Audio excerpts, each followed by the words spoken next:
Good morning, folks. We're here today at MLQ's 2024 Next Gen Showcase. My name is Ryan Stu. I'll be your commentator today. Should be a great matchup between the practice squads of the Boston Embers versus the New York Olympians. On the Boston Embers, we have players primarily from Boston Forge and Washington Admirals practice squad, whereas New York Olympians, although primarily comprised of New York players, also have sprinkling of Aviators, Minneapolis Monarchs, and Austin Outlaws players with them as well.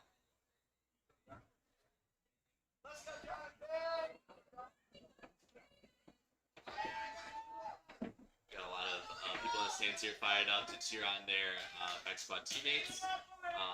And excited to see what kind of strategies we're going to see out of these teams, and especially from the New York Olympians, seeing a lot of blend from different regions. We have a North team and a South team, but also two East teams. It'll be interesting to see how each of these players bring what they've learned from their teams into the kind of team they're bringing to the Next Gen Showcase.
Like our ref crew is just about ready to get started. On the left side of the pitch in purple, we have the Boston Embers, and on the right side of the pitch here, we have the New York Olympians in red.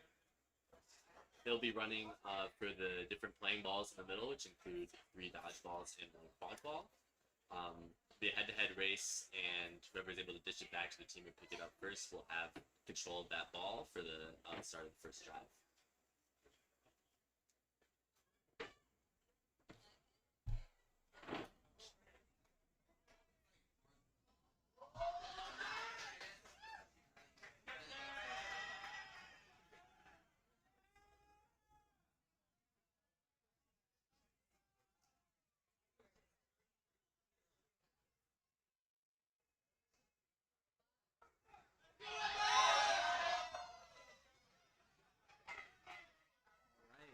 After the run-up, it looks like the Boston Embers are going to have control of all 3 playing balls. We're going immediately on the fast break. Number 9 from the Embers, looking for it away. Big wrap from number 17 on New York Olympians. It does look like there might be a back contact call on number 17. That's going to be Jonathan Nam making that hit. What you find is that if you're coming in from behind the player, if your enable is behind them when you make the hit, you'll get carded for that. But good pressure regardless to try to stop the drive from number 9, which is Michael Zhang, on the Boston Embers. Perhaps continue on this conversation. But what an opening start from the Embers as they look to immediately try to drive in and score off that run up there. It's easy amongst the chaos once that quad ball has kind of been passed over to possession of a team to try to make a play on that. And so good effort from Zhang there to try to get that goal in.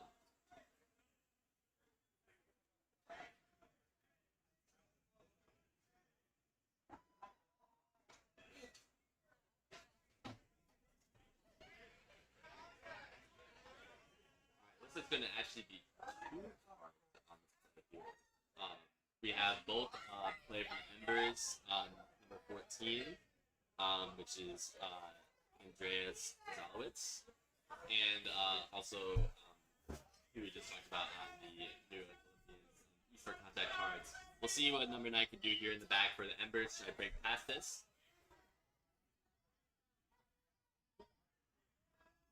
That's right.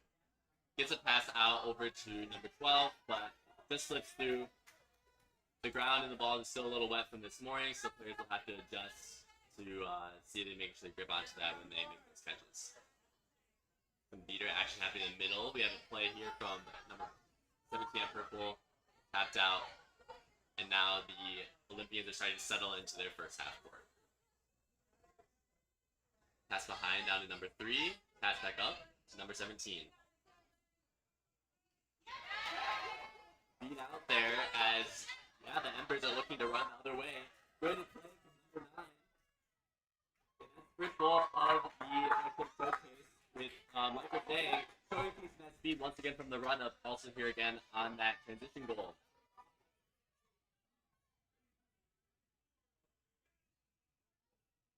But Olympians will come away with control.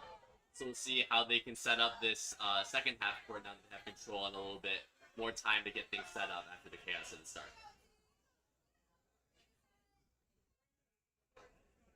The Olympians are set up in a semi-box formation. Misbeat from number 69. Create some chaos in the beater game. This ball gets passed up to number 17. Has to save it before the midline. However, since number 17 stepped over the line at the time of receiving the ball, it's going to be a legal reset, and the ball will be passed back over to the Embers, and they'll make a play in their half court. For defense, the Olympians still have a dodgeball at home to protect another fast break from Michael Zhang here. So it looks like we'll probably just see a slow ball on the way up here from Embers. That's number 14, Andrea Zalowitz. And pass it over to number 12, is Felicity Hyams. Number 14. Jostling position here, back over to Hyams and back to Zhang. Gets beat out at the top of the key, and that will be a turnover back over to the Olympians.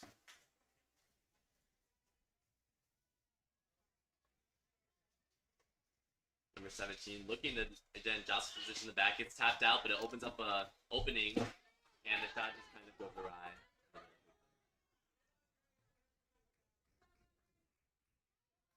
Just moving down the pitch once again.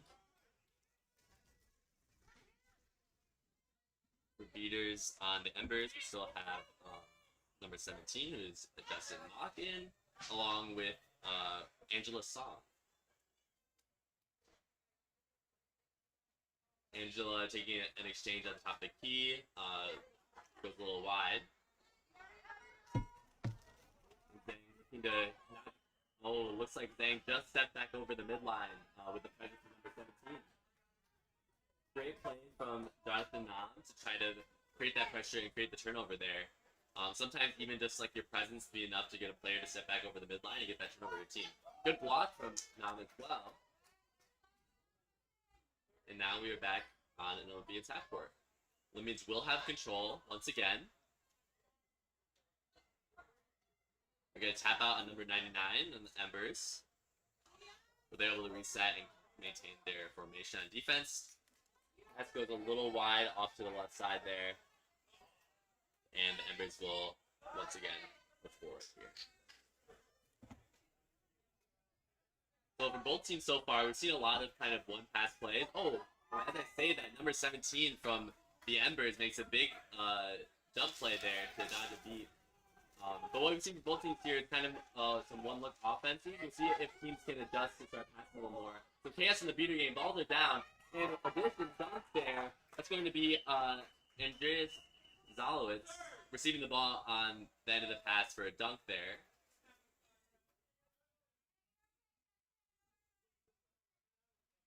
That's a great find there. Once I see their play number, I'll know who made that pass. But that's kind of like a great look that you can see there. When balls are down, a lot of focus is going to be on your driver from up front. So you're able to pass it behind to a cutter there. Oh no, it looks like there's going to be a beater card there on number 17. And that's going to result in a no good goal there that would have affected play, and the ball being turned over to the Olympians. Still a great look from the Embers, though. If they can replicate those looks, they should be just fine in this game. But they're looking to fast break on this with no balls back for the Embers. They'll be driving. Got to get the ball out there. Unfortunately, unable to. With a big hit once again from Zhang. Beater exchanges here, but it looks like Zhang is going to be able to secure that with some help from Song. Great work there. And we have stoppage. Yeah, this is great work so far from the Embers being able to stop that drive. And Zhang has kind of emerged as an initial leader in terms of speed and getting the ball where it needs to be, and also making those hits on defense. So excited to see what he's able to do for the rest of the game on both sides of the ball.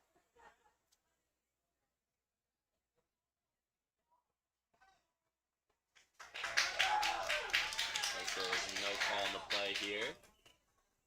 The Embers will be looking to get out of their keeper zone with a lot of pressure here. And hit, looking to slow down the Embers. The Olympians are making big contact at the hoops. Meanwhile, all the beater exchanges are happening on the other side of the pitch. Angela Song getting tapped out, and the Olympians should maintain control. So great work from the Olympians chasers, just buying their beaters time to win those exchanges and maintain control. Sometimes all you need as a beater is just your chasers buying you some time or providing some distraction. And now the beaters are looking to repay that kindness with a press of their own to get their chasers back the ball. Number 69 coming in with a big tap on number 99. Now 35 is going to be looking to track down number 14 from the Embers into the middle. Able to slip past here though. Ball slips out of the hand. Big beat there. And recovery. Another nice beat from number 12 on Embers. And the ball, or on the Olympians, and that'll be ball back over to them. They're looking to push the pace here. And the shot just goes a little wide.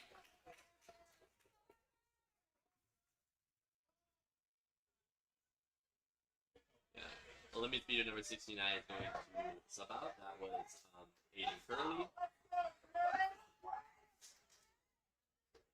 And now I believe that's number 72 coming in. That's going to be Sean Pash. Now alongside number 12, who is Mac Abram.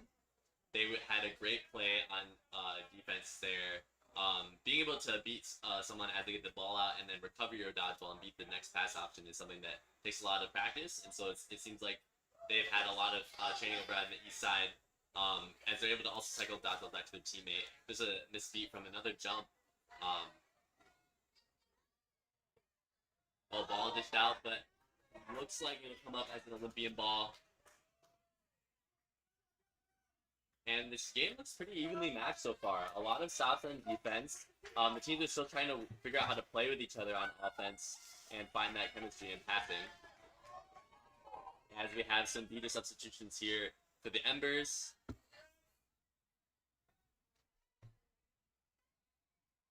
See, the Olympians are... Oh, nice hit through there. Great work from the Olympians to set up in that diamond formation and play kind of laterally across the hoops. The beaters are still exchanging, and the Embers will get control out of that.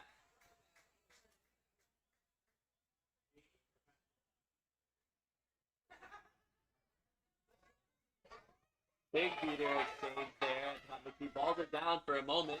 Pass over number 3. Great play. That was a great drive in from being able to pass over to Sabrina Berry on that medium hoop. Yeah, that's a great example of just an easy system you can use on offense. Once the balls are down, what you want to do is you want to drive in as the ball carrier, create some space and draw the defense to you. That opens up your teammates for cuts and for alley-oops in the back. And so props to Sabrina Berry finding that medium hoop more open as the defenders shifted, and also to Nathan Jun for getting that ball out in time before the contact.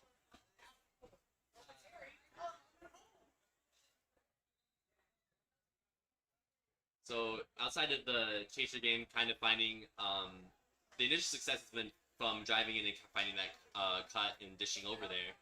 In the beater game, it's been pretty chaotic so far. So what we've seen is oftentimes in transition, we've been seeing a lot of beaters taking engagements as their team is kind of getting the ball back in their zone and just trying to jostle for control there. Some early standouts, we had Justin Mott, who was jumping over a lot of dodgeballs from the side of the Olympians, and that was creating a lot of opportunities as well.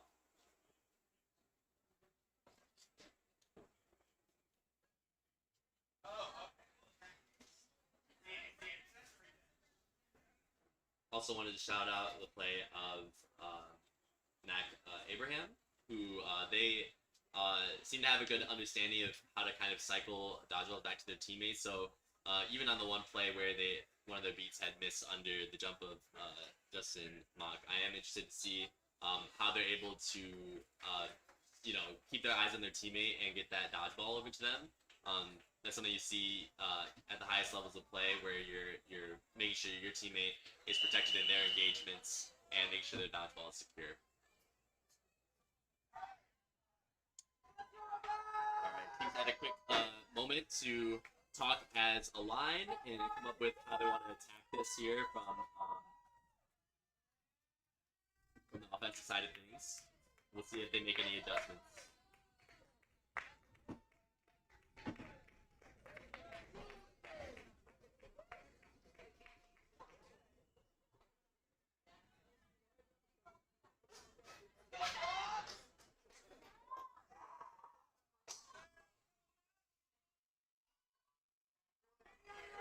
Tap out from the top of the key will open up a little bit of space for the Olympians. Pass back up top to number 55, looking to drive in, stiffs arms, and the pass just misses over the middle, and also the other shot in the back hoop. Just as it's falling over, it's difficult to make that shot. I really like the look there from the Olympians, driving in there, just a little bit of space creates the opportunity. And so as long as they can make those shots, that's a great look. That's number 3, Sabrina Berry. Pass back up here to number 77, Nathan Jens. See if they can replicate this kind of chemistry they've had on this medium hoop as they're passing a lot to each other here. Ball goes behind though, and a shot is knocked down by the Olympians. Great play from number 2, that is Noah Neiman. Just reading that medium hoop shot and knocking that ball down. It's a great play there to stop that goal from what otherwise was an open hoop at the time. Neiman will come down with the ball and pass back over to number 55.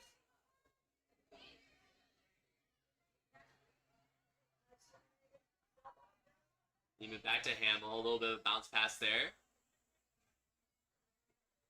And the pass goes behind.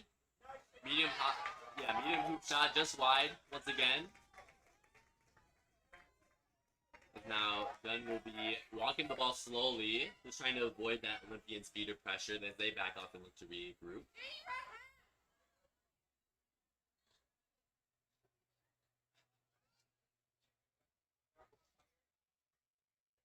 Gunn with the ball now at the top. And wow, great beat there from Abraham. Just reading that pass, that's not something that can happen where the Embers are trying to find that medium hoop look all the time. As the beater on defense, you can kind of read that and make a play there. But in transition here, it looks like the Olympians are looking to score off of the beater play that was happening. So initially, after Abraham makes that beat, trying to move in transition, it looks like there is potential for them to lose the dodgeball there. That's going to be a good goal in that transition period. So great work from the Olympians beaters, just kind of tying up the Embers beaters in a bit of play on that left side of the pitch. While the Chasers are able to go in and find that opportunity to score. Looks like we're just making a quick substitution here as Abraham takes the sub. And coming onto the pitch is going to be number 31. It's going to be Talitha Anderson. As she will get that dodgeball off on the side of the pitch and head back and maintain control for the Olympians. Right there.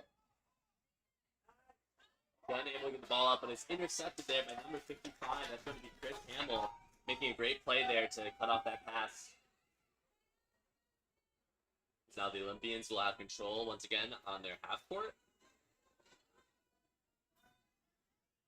So they're going to be set up in kind of a press box as Hamill gets wrapped up there by Jun.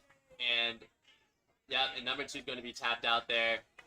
Great work there from number 77 and number 21 on the Boston Embers. 21 is going to be Janie Hillman. tapping out that keeper there at the end. As the Olympians are looking to press out with dodgeballs here. Embers respond with the beat to kind of slow down that press. But the ball still goes out of bounds there. And it will be turned over to the Olympians. Olympians doing a great job using their dodgeballs to pressure out that ball and force an Embers turnover. But Embers use that opportunity. It's easy when you're going for that press as a beater to kind of be focusing on chasers. And what that can lead is Embers are going to look for that opportunity to regain control as a result. A bit of an even trade there as the Olympians get the quad ball back at the expense of control. They'll be looking to get that back on this offense as we see some physicality there. Didn't end up working out for the Embers. And the Embers are able to get that stop there, reading that pass in the back. Alright, we have a few line changes here from the Embers. We'll see how this set of players looks to attack the hoops.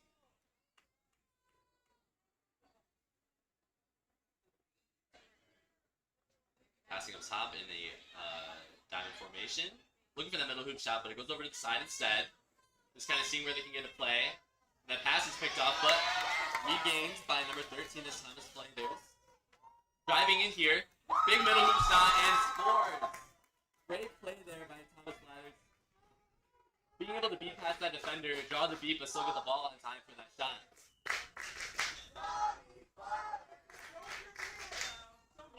And now they're looking to press out here, the Embers.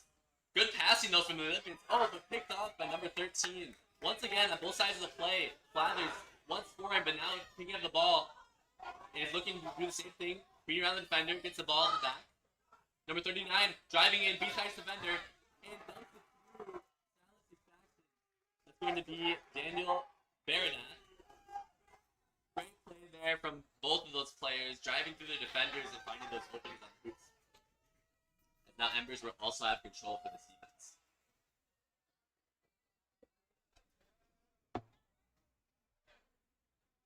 On the side of the Olympians, if they can slow the ball game down a bit here and just look for more openings to get control back, I think they'll have a lot of success. Embers looking to cover this pass in the back by splitting the beaters up. Gets a good tap out on number 31 from the Olympians. So now the Embers will have more room to breathe. Gets dodgeballs down, and now they'll be looking to press out here. One more player from the Olympians trying to break through this tackle, but will get beat, and the ball will be turned over. Great play initiated from the Boston Embers beaters. Sometimes all you need to create press is just getting a tap out on that free beater, and it just opens up a lot of opportunities for you.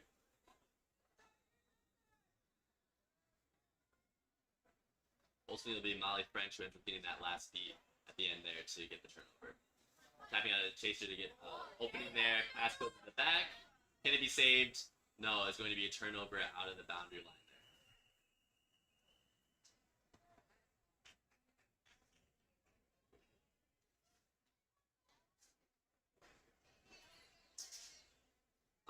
On the New York Olympian side, it looks like they had some beater subs here, including number 24. That is going to be Sedona Sabatino.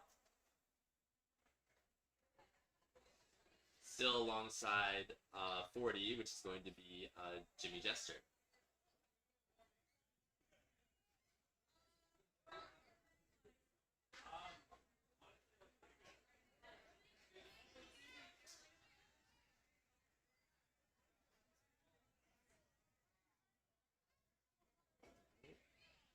Sabatino going down to look to set up a control opportunity. As Jester does a good job tapping out the chases up top to free up his chasers. Ultimately, the ball will be turned over, and now the Embers are looking to kind of press out with two. They'll have to push the pace here. Sedona tap down at the middle. Open up some opportunity for the beaters to get more involved. Pass over to the side here. Good contact from number 35. Pass back up top, and a big hit atop the key as well. Tapped out from Angela Song, who was subbed in from the Embers.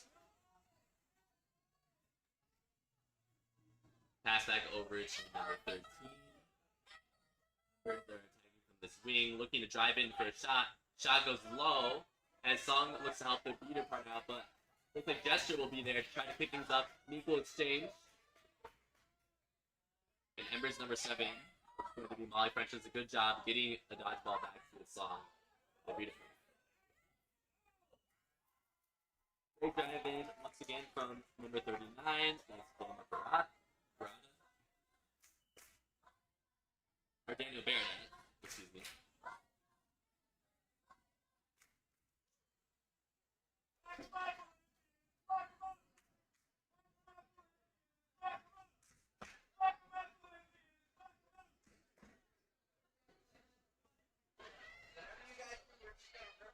Olympians in the half court once again. Dishing over to the side here. Song's gonna push that out. Both their beaters are. And secure that turnover. So far, the Boston Embers beaters are doing a great job of reading those pass outs in the back and making it very difficult for the Olympians to get some ball movement. To be expected, though, from a Boston program who's known for their beaters. And so I'm sure a lot of these players have learned a lot from those players. And a good attack there from the side. It's difficult when you have one on defense for the Olympians to kind of watch those wings when you have the beater pressure from up top from the Embers. So good job reading that space and taking that matchup there on the hoop.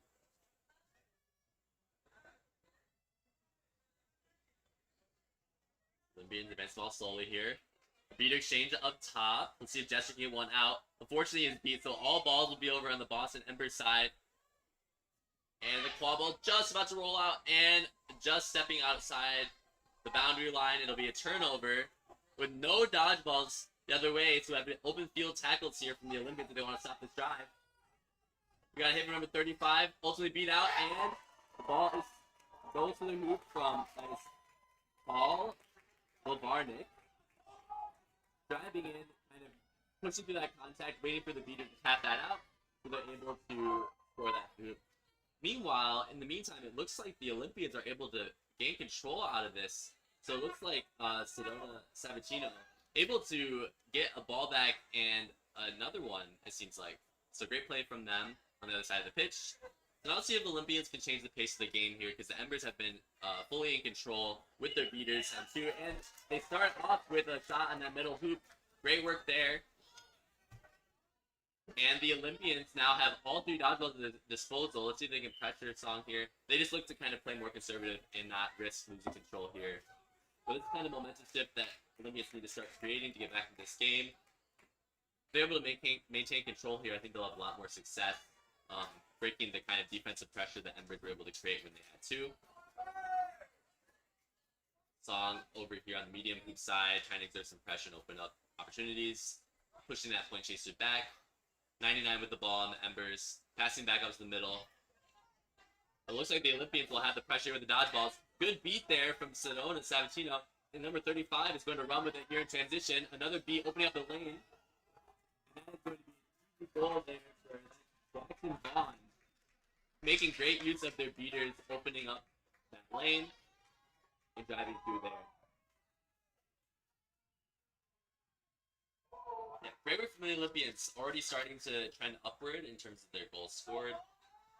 Makes a big difference for these teams having control, especially when you're playing with new players you haven't met before. Control means a lot, it leaves you more breathing room to work together as a team to figure out how you're going to press out and win in transition.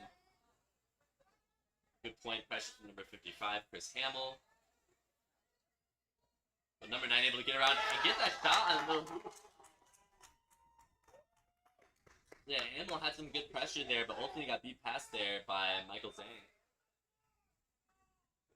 Part of that point pressure you need to be careful of is just making sure you don't overcommit to one direction, because otherwise that leaves the player trying to tackle with the ability to step laterally in the direction they want and push you off guard, which also does a great job of.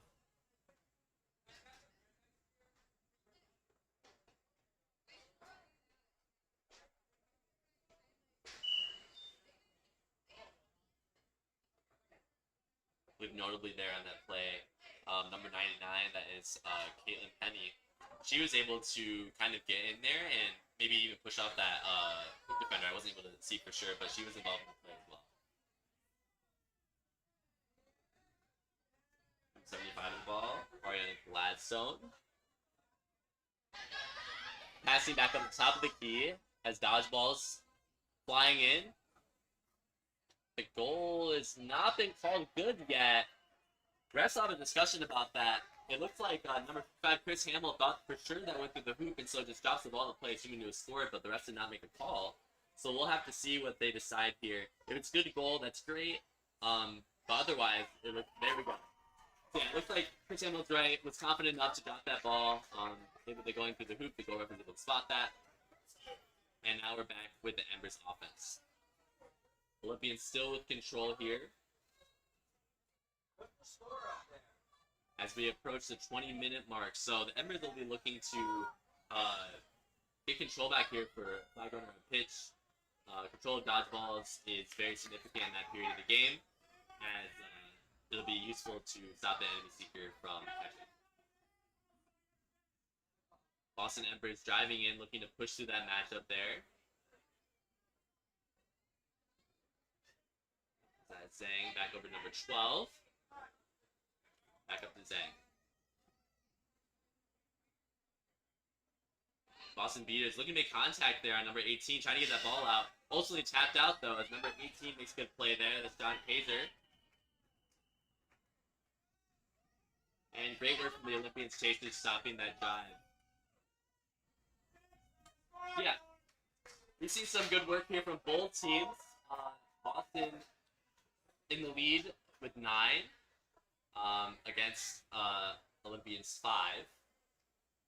The Embers, with their control during the kind of 10-minute mark range of this game, were able to go on that run and just kind of compress the Olympians' offense, being able to score with their 2 dodgeballs. But towards the end of that play, we still see Olympians with control, which will mean a lot going into prop, where a catch could bring them back into this game against flag runner Matt Isanove. And on that play specifically, I want to give credit to New York Olympians leader John Kaiser,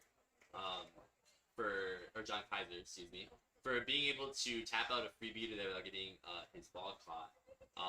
Sometimes it's just about, when you're on that last defensive possession as a beater with control and you want to keep it, finding ways to exert small pressure that's low risk is really important, because you still want to stop the goal and get that turnover. But doing it at the risk of losing control is not something that you want. And so both of their beaters on the Olympians were able to find ways to pressure in the backfield. I didn't catch who the beater partner was at the time, but the other Olympians beater was kind of pressuring the Embers chaser in the backfield in kind of a safe environment for them to maintain control, which is another good play.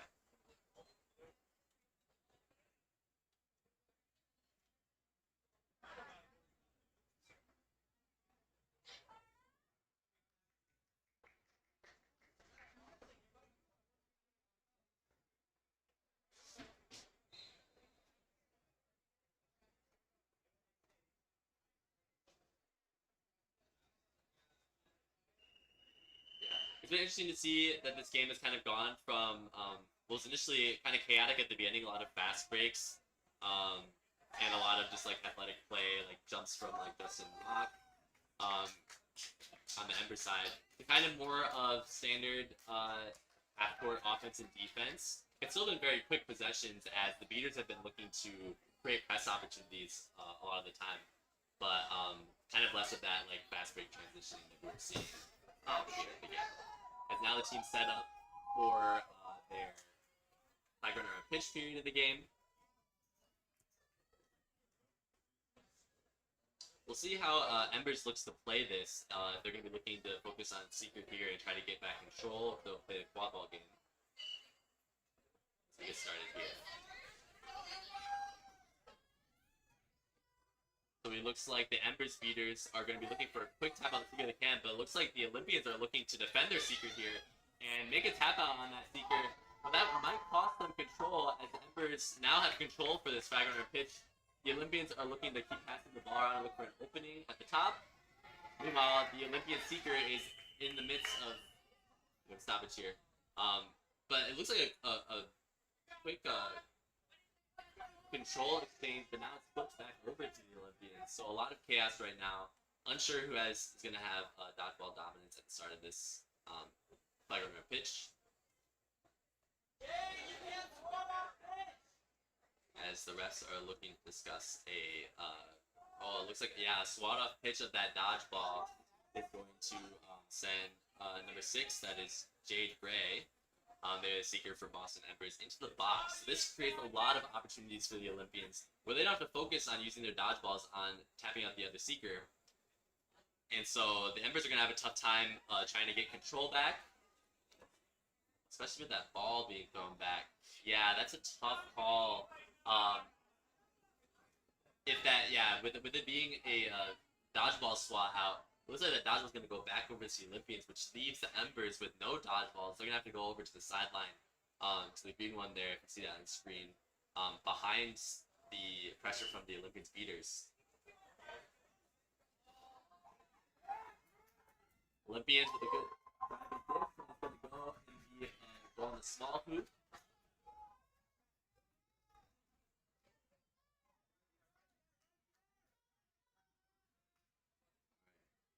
Olympians number 23 beater trying to take an exchange here with Sedona, but unable to be successful, gets beat out. And once again, Embers do not have control here. Still looking to drive though, number 77. Nathan Dunn being able to be past the defender and get that middle hoop shot.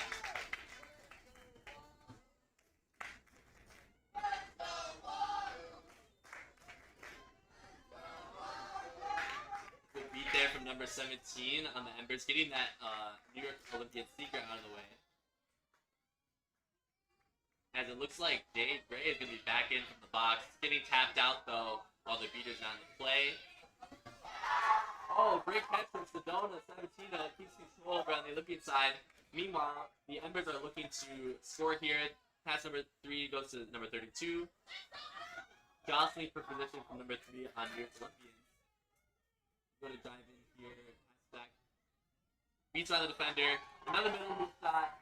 Great work there from the Embers, getting that ball moving to the back and reading that defender. We've seen both these teams kind of creating that opportunity by beating past the point defender that's in front of them and getting that middle hoop shot.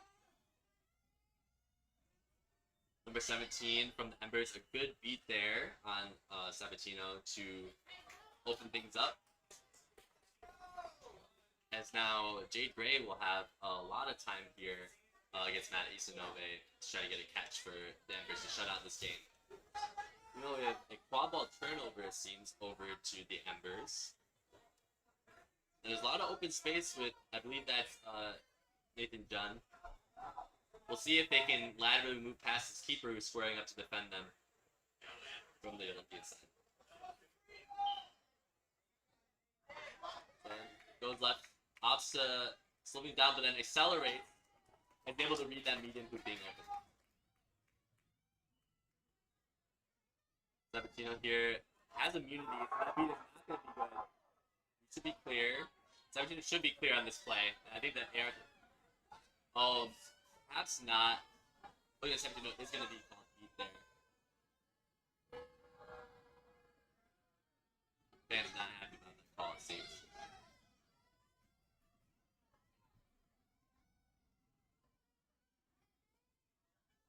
Like the ball from the Olympians in the back, almost to the middle hoop. Number 2 recovers it and is able to get it through.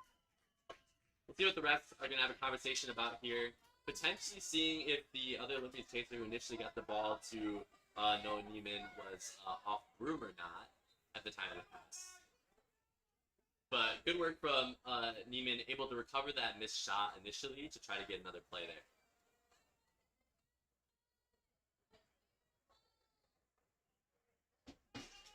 Like goal is good. Looks like there was some back contact from the Embers chasers, but that call will be negated by the good goal from the Olympians. As the Embers are nearing set score here, if they're really going to catch, that will end the game at 150.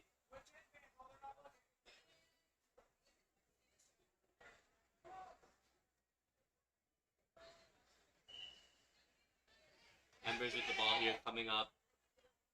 Chaos in the beater game as the Olympians are looking to try to get in and stop Jade Gray from attacking Matt Isanove here. Just misses there wide. That's Abraham just missing Gray there. As as we have a drive here from the Embers. Once again, I've been saying it throughout this game so far, is a lot of these goals have been just beating past that point defender, leaves open that medium hoop for you to have enough space to take that shot. It's very difficult as a hoop defender once that Quadball carry has that speed and space in the keeper zone to stop the medium hoop shot. Oh, pressure over the midline. Great work from number 39. That's Daniel Beradat. Pushing over number 35, Jackson Bond, to cause that turnover. Embers looking to pass it back. Beat just misses there from Abraham. Embers get another opportunity, and it's through the medium hoop. Nice dish and dunk there. Both be scored by number 14. That's Andrea Zalowitz.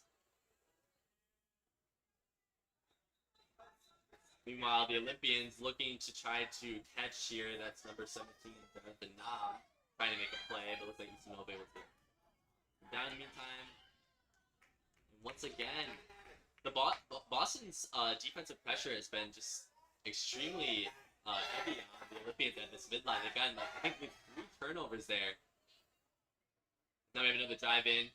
Number 18 trying to make contact there, but number 39, Daniel Beradat, once again able to go through and score. And that will be game 1 of the next one showcase, with Boston Embers pretty handily defeating the New York Olympians. We can credit a lot of that to the run they had earlier in the game, where their beaters, highlighted including Angela Solon, were able to create that pressure and create turnovers on their side, alongside both the chaser and beater pressure at the midline to create a lot of those turnovers. So great work from both teams as yeah, they look to we'll see you in the next game. Yeah.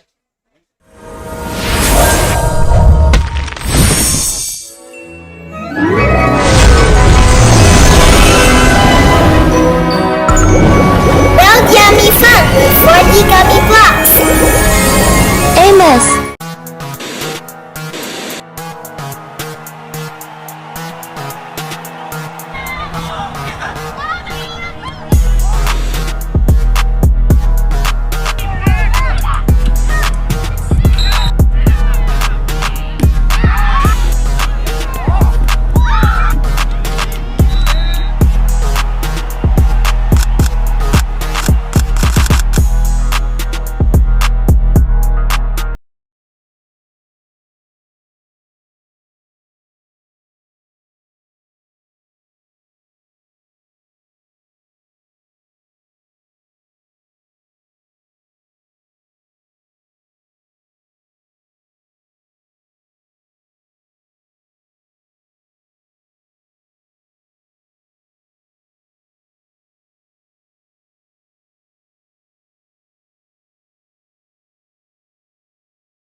5. Alright folks, welcome back to the 2024 MLQ Next Gen Showcase. In this second matchup, we have the Boston Embers versus the Chicago Meow Stars. We saw that the Embers had a pretty dominant first game against the New York Olympians, where they were able to utilize presses both behind the hoops and at the midline to create turnovers. We'll see how the Meow Stars, having watched this game, respond to that. I'll be curious to see, obviously we see the influence of the East Coast beating with the Boston Embers. On the side of the Meow Stars being from Chicago, a lot of influence should come from the point defense we see from Chicago players. So I'm curious to see if the Meow Stars are able to kind of lock down a lot of the offensive looks the Boston Embers were able to get from driving through the initial point defender and getting that shot in the middle hoop.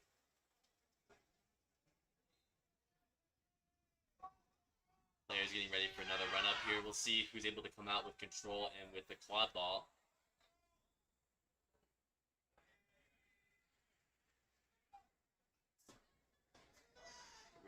Looks like a bit of a scuffle, but the Embers come away with quad ball until a good beat there will create a turnover that the Meow Stars needed. Still chaos at the top of the key as Marco Sandoval looks to try to get the ball out. Over to number 24 for the Meow Stars. Getting wrapped though by number 77, good pressure there. And we'll see if there's a card on that though. Might have been behind as Nathan Dunn will be sent into the box for back contact there on number 24 from the Meow Stars.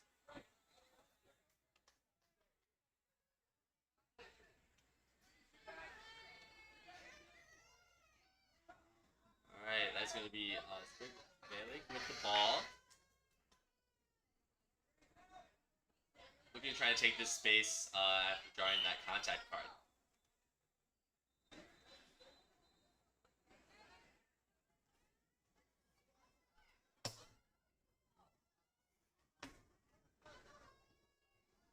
Now starts to get the ball behind there to number 6. Who's going to drive in and a huge dunk there on the medium hoop, or on the middle hoop there. That's great work from Spencer Reisig, taking that space in the back and dunking that medium hoop. I remember playing Spencer from back in the days at Michigan, playing against Pittsburgh back when we would play as teams. So it's good to see him playing in an MLQ setting. You see how Boston will respond. They have control now. They have success opening up things. They're able to tap out that point chaser. But Harry Dill on the side of Chicago exerting some pressure to cover open that space that the point chaser left when they were tagged out. 0-0. Being juked out a bit here and tapped out. Once again, another jump from Justin Mock is leaving these teams losing dodgeballs here. Number 32 wrapping around. Johnson position against Marco Sandoval. Pass back up to number 77, Nathan Dunn. Some more patience here from the Embers. They look to try to break this Meow Stars defense. Looking pretty solid so far. Another tap out the front. And a good beat there from Harry Dill. Will initially stop the drive, but now the ball is being moved in the back by the Embers. Nathan Dunn able to get it through the medium hoop. That's a good goal there. It's going to be to a score of 1-1. Harry Dill, beater from Meow Stars, did a good job getting an initial tap out on the ball carrier, but then missing that second beat leaves that opening in the back. As now Boston, once again, are able to press with those dodgeballs and get a turnover before they can maybe pass the midline. Although it looks like it's going to be, unfortunately, an illegal reset from Embers number 31. As it looks like they just stepped back over the keeper line, having already crossed it, which means the Meow Stars will receive the ball here.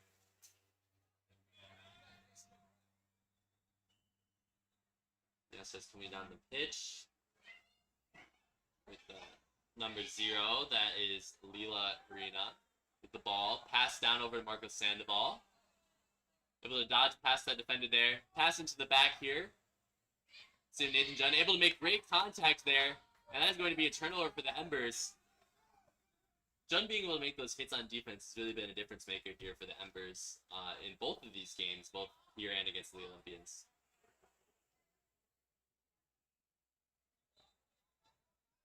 Angela Song and Justin Mock as beaters looking to regain control against the Meow Stars. Ball just patiently on the side being passed around. looking for those openings, seeing how the Meow Stars respond with their point defense.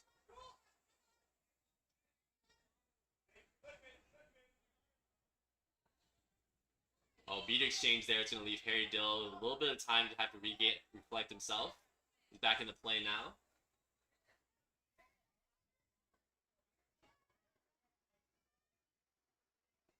The beater partner is Amelia Winky, I believe. Oh, wow! That's big contact there on that medium hoop side. We'll see what the refs have to say if they're going to consider a helpless receiver here. It's unclear if the feet of, I believe that's number 3, of Sabrina Berry was on the ground or not when that contact came in, because it was from the front. But if a receiver is in the air, they're considered a helpless receiver, and you can't make contact on that player just to make sure that you're not putting him at risk of injury. So we'll see what the ref discretion is here on that call.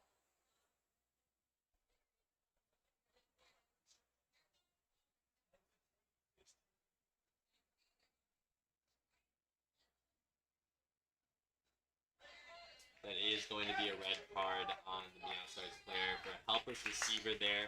Unfortunate from number 44, that's Benjamin Dibb, who's going to be spending 2 minutes in the box here for that red card, which leaves the Embers with a big power play where they're able to kind of push the pace here and use that press that they've been working on a lot to create some scoring opportunities. Number 32 with the Embers with the ball up against Marcus Sandoval. Pass over to the back here as the Beaters, just drops the ball, but no good. Good defense there from the hoop defenders of Meow Stars. As now it's just Sandoval at the top of the key. Beater exchange, but Harry Dill is able to catch that dodgeball and press out the chaser and even out the numbers on offense and defense. Able to buy some time. As now things are going to slow down a bit here. The SR is doing a great job burning out this penalty for now. Pass over to number 77 in the back. Minjun up against Marco Sandoval, seeing if he can get past the point defense. Oh, Sandoval off broom, pass back over, but Harry Dill able to read that. It looks like the beat was missed though. Bit of chaos behind the hoops, and there we go. We're gonna finally have a turnover there as that is number 21 from that's Amelia Wink, making a great play to stop the ball from behind the hoops. The Outstars still with the play in the box. They're playing down here, but they do have control on their side, so that does help them kind of mitigate that loss.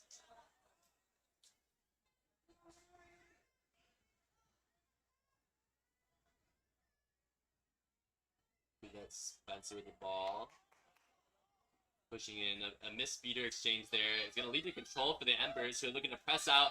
Good beat there. And we're going to see big wrap up here, but Meow Stars beater looking to open things up. However, Embers number 32 able to get the ball. Big hit there though from number 6 Spencer Reisig, and it's going to go the other way with it, slow things down a bit. The players get back into play, trying to get past Nathan Jun, who's squaring up to try and make a hit there. Pass over to Megan O'Brien, who is dodging on contact here with number 32. That is Chantal Sidlards.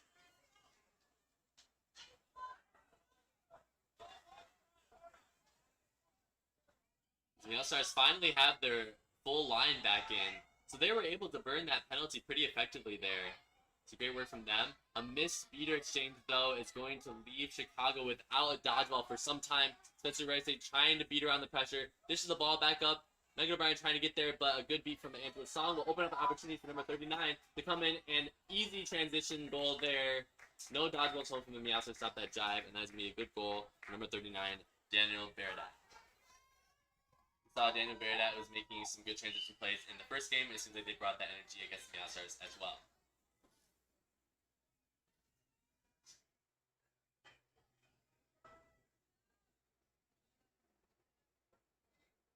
Meow Stars looking like they're getting set up in a semi-kite formation here a bit. Trying to just get some good ball movement at the top of the key. Spencer Reisig just jostling for position there. As the beater comes in and creates pressure. Missed beat there from Embers beater, but a toss-up gives them the ball back. And now Chicago will be without a dodgeball for a few moments. Pass behind over to Matt Kusanov. And unfortunately, that pass will just roll out of bounds. Look like Embers trying to push the pace here as Chicago's beater is coming in from the back of their zone with the dodgeball. Passing to the back, number 39. Beat out, though, there. Oh, it looks like they were able to get the ball out, though, to their teammate. Oh, juking around the pressure. Nice play there. That's going to be number 13 from the Embers. That is Thomas Flathers. Able to beat around, I believe, 3 defenders there. Dodging the contact and getting in that medium hoop.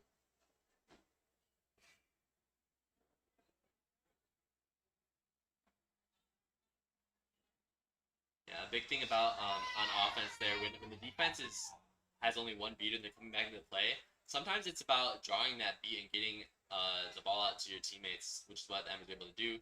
Sandoval driving in and just kind of challenging that point defense from the Embers that has been great for these past 2 games, and saying, hey, we're going to change the pace here and we're going to fight back a bit.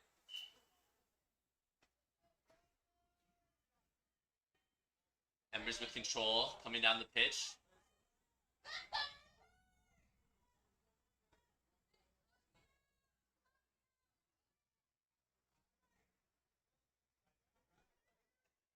Pushing him from the top. Pass over to the side there, number 39. Knocked down there by Megan O'Brien. Will create some chaos. Still picked up there by number 39. Daniel Baradat. Pass behind number 13. And that is a good set of passing and a good goal there from Thomas Flathers once again. That's going to be the second goal there for this game.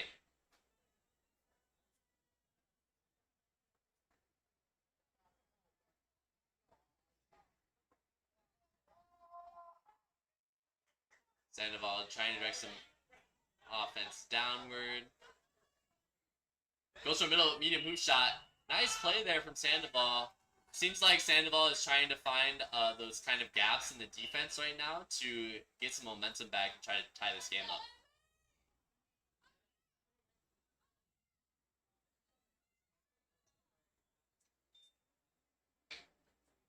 Looks like Flathers will be heading down behind the hoops here as we're set up in a diamond. Diamond been the favorite in terms of the offensive set for most of these teams.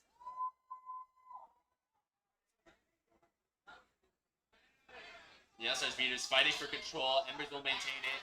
And a good goal there by number 0. That is Rashada Thacker. Rashada Thacker, who is going to be scoring that. Refs are going to have a conversation perhaps about their goal and maybe some plays happening in the beater game. But yeah, Rashada Thacker finding that medium hoop. It's a great look there. They've been doing a good job kind of just surveying the field, bringing down the ball here, and figuring out where they want to send the ball.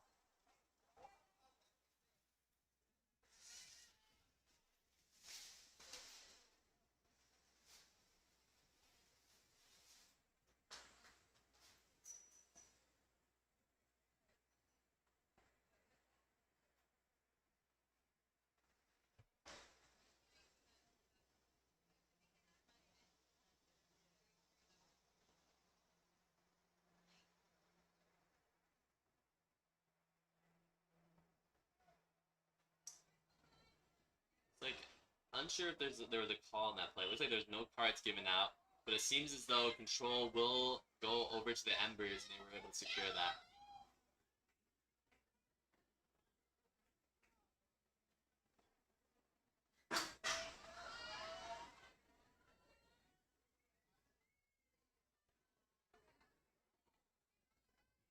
Marco Sandoval trying to open things up, has some pressure from their teammates' screens, but unfortunately, that ball is not able to get anywhere, and that'll be a turnover.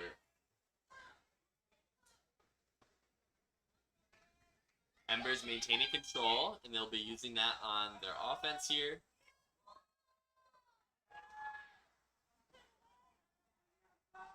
The Outlaws set in a 2-2 defense. They're rotating back and forth. Number 0 as Vila Morena playing point defense. doing a good job getting back in the play after tap outs. Pass behind from the Embers, just a little bit bobbled there. Good contact there, and that'll be a tap out. Nice play from Chicago Meow Stars. Good beater and chaser synergy there as I believe that's number 3, Paul Orozco. Paul Orozco making that good contact behind the hoops for the beater to come in and make that tap out.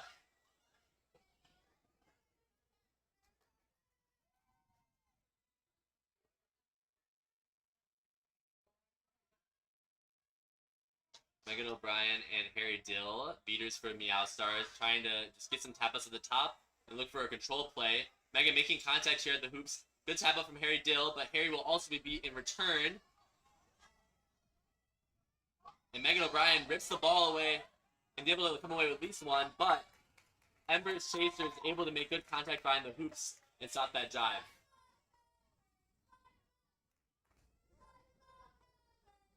Embers did a good job kind of dividing and conquering there with the beaters just making sure they're able to maintain control while the Chasers were able to stop the Minneapolis Chasers from scoring. We'll leave them with control on this offense. Playing through this left side on the small hoop. Playing by the hoops. Harry Dill looking to pressure that. Just pass down the back, but enough opportunity created for that medium hoop. I believe that is number 13, Thomas Slathers, scoring on that. The Embers Chaser, I believe that was number 4, behind the hoops, did a great job of drawing the beater pressure from Harry Dill, which leaves the side hoops on the small and the medium hoop open for a dish and dunk. So they're able to get the ball in time before being beat. Yeah, Stars passing the ball on top. Good pressure there. Oh, that's going to be a dangerous kick here from Marcos Sandoval heading into the box. Just trying to kick that ball back to their teammate before the Embers Chaser is able to get there. But you can't kick into the hands of another player, and so that's going to leave them with the yellow and them being in the box.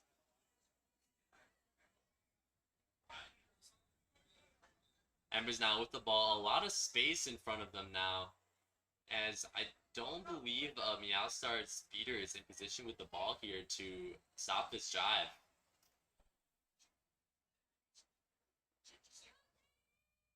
Conversation is still continuing to happen. We'll see if this card is confirmed on the kick. Sometimes it's difficult to make the distinguishment between a dangerous kick and a dangerous dive, as it did look like the Embers, I believe it was the Embers keeper, kind of dove on that ball, which might bring that into the conversation of whether or not the kick was could have been retracted in time before that contact.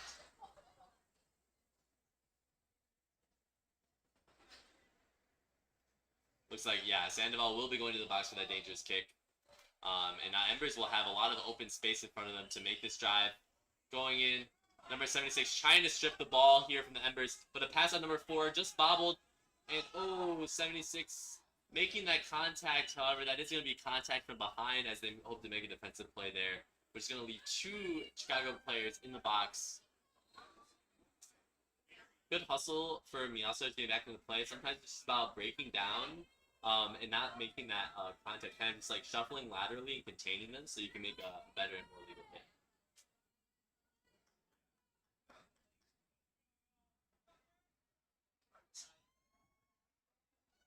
It's going to be number 76. That's Emilio Rodriguez. Heading to the box for that back contact. But if they can bring that contact back in the game from the front end, that'd be great. Harry Dill able to get that beat on the Embers Chaser, and they get that turnover. So great work from the Meow Stars as they hope to kind of burn these 2 penalties. It's going to be difficult to kind of break through everything here with just 4 players on the pitch. As, yeah, the Embers are looking to kind of press this out and say, we have the numbers advantage. Let's challenge you on this. Big contact at the top of the key.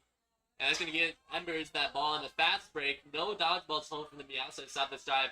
And number 4, oh, Harry Dill trying to pump fake out there with no dodgeball, trying to scare off number 4. It's going to be Paul Bovarnik. Really good fast break there. Great work just reading that there's no dodgeballs there and be able to run the all the way through.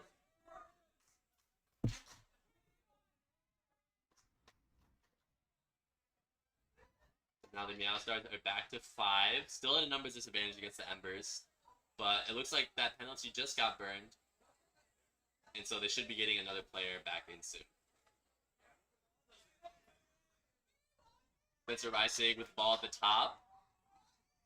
Buying some time for their chase to get back into play. Harry Dale able to force a throwback from the Embers beater. Open some opportunity, but just a wide shot over the top by Reisig is going to result in a turnover here. A good swat, though, there from the outside might create an opportunity for Harry to get control, but it looks like it'll just be a throwback here for the Embers.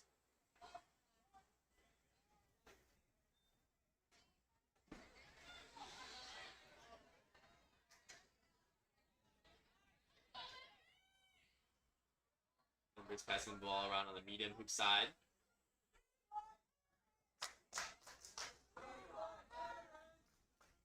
Pass behind there. Oh, just misses over the medium hoop. Number 12 will be looking to kind of gather themselves. That's going to be Felicity Hyams. Passing the ball up top, just waiting for their other teams to get back into play. They have Michael Zhang with the ball once again, passing over behind hoops. Beating around that pressure there from Sprague, but ultimately getting tackled, and the ball will be turned over to number 84, which is Nevin O'Donnell. And the Meow Stars have possession.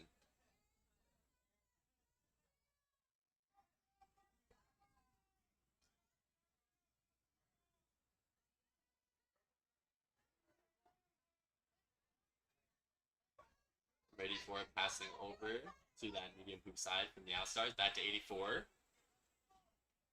Neville O'Donnell looking to facilitate something here, driving into the space, takes a shot, but it is blocked by number 14, Andrea Zalowitz.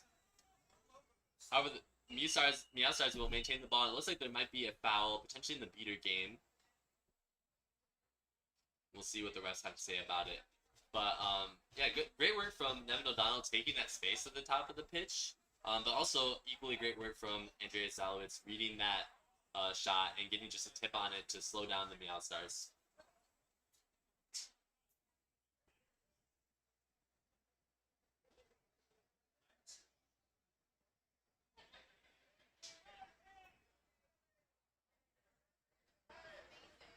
Yeah, it looks like it's going to be a card on Embers beater number 27. That is Adrian Manasala.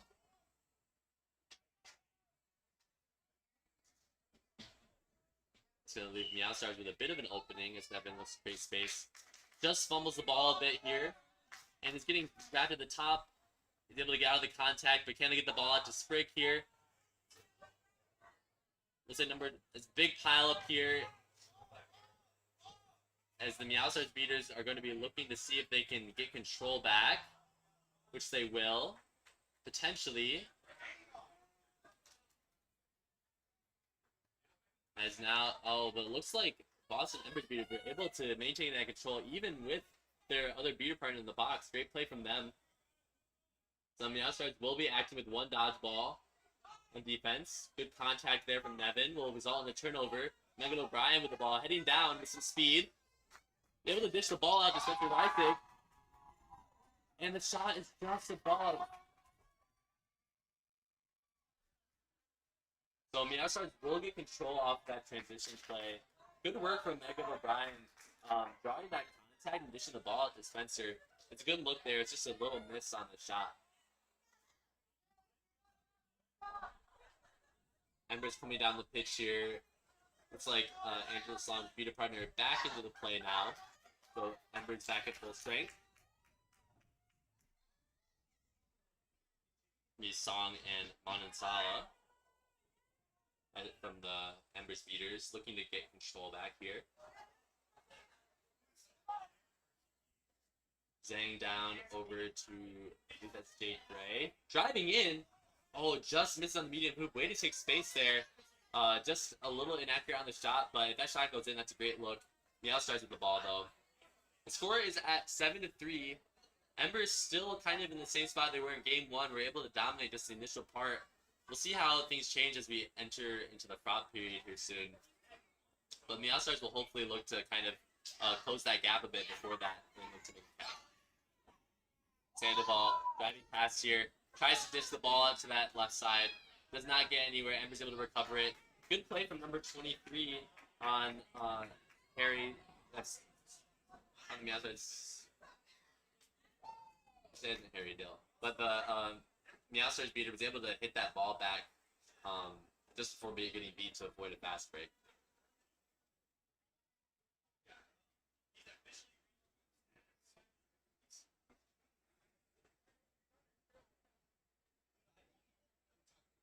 Zhang beating past Megan O'Brien, met by number 42.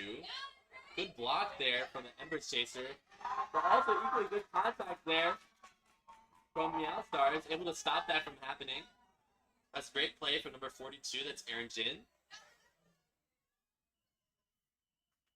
And although it's a hard discuss, unsure if that's going to be on the contact from Jin or not. But regardless, that's going to leave Embers wondering if they should be driving into Jin in the future, as that was a pretty solid hit in the back of the pitch.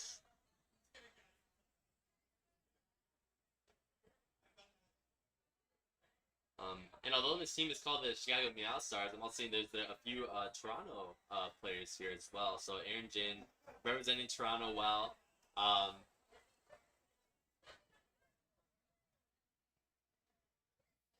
Oh, it looks like, yeah, so the contact is clean, but they're calling him off room.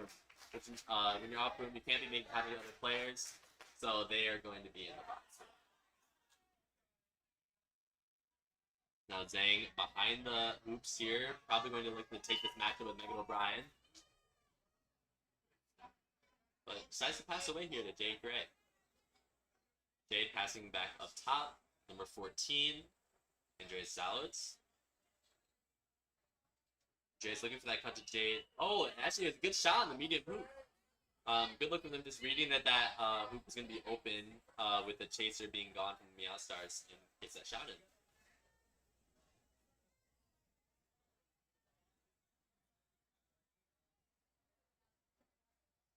Score here now should be, I believe, 8-3. The Embers in the lead by 5.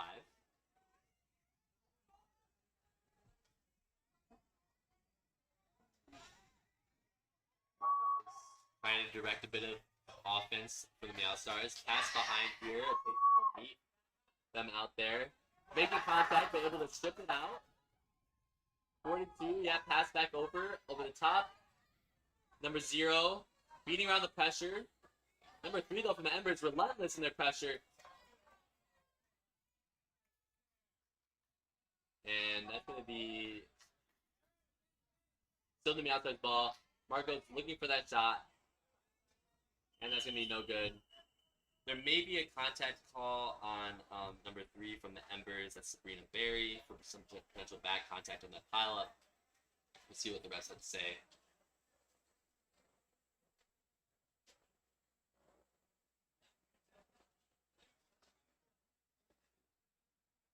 Yeah, right now the state of the game has been still Boston finding that like chemistry on offense, and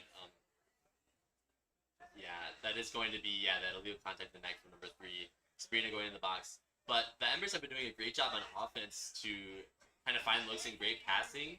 The Outstars still have a bit of work to do in terms of their chemistry passing around in their diamond. Try to find more openings and work with the beaters to create some things. I think a great option then would be picks to allow their ball carrier to have a little bit more space to enter in and dunk on people at the hoops. We'll see if they can make some adjustments. So there's a bit more conversation happening about the call. Figuring out who's getting the ball. Ball's going to go to number 39 on the Outstars. That is Greg Scott. As they will be looking to take space here. Matched up against Zhang, who is a formidable force in the Embers so far. Zhang trying to read that pass to Marcos. Just goes wide. Good protection there from the number 23 on the Meowstars. Marcos dishing out back over to number 39. But it's going to be wrapped up behind. Unfortunately, that pass was just outside of Gray Scott's range. Alright, and that is going to be the 20-minute mark. So now the Embers will be leading with that stop there on their defense. Meowstars should have control though going into the flag runner pitch. Will be interesting to see what they're able to do with that.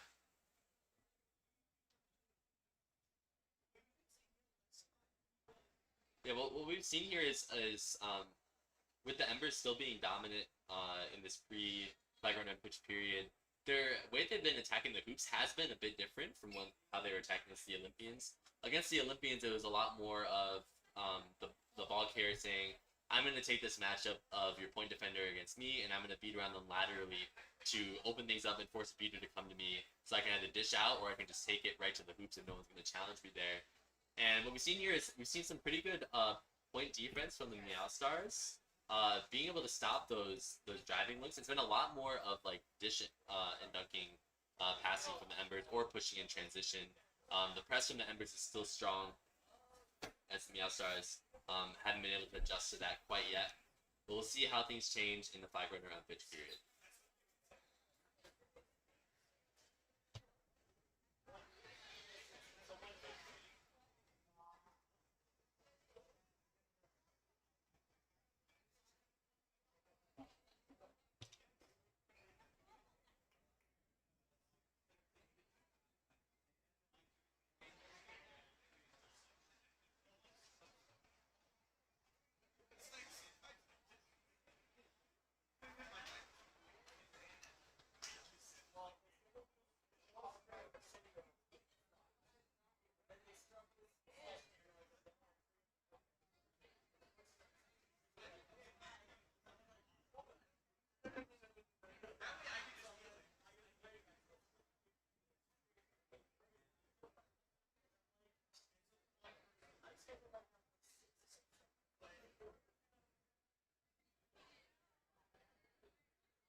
Alright, that is going to be the end of the timeout at the 20-minute mark. And now the teams will enter back onto the pitch and their seekers will get ready to enter the play.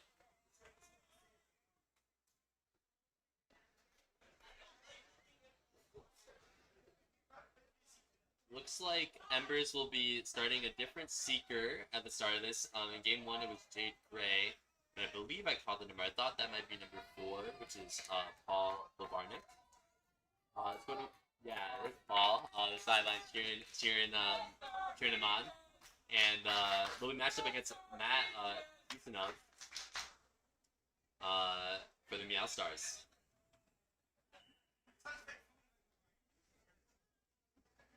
Embers with the ball, though, starting this possession. We'll be looking to try to push the pace here and keep their lead, so even if the Meowstars score here, it shouldn't be too bad, or catch the stint of it.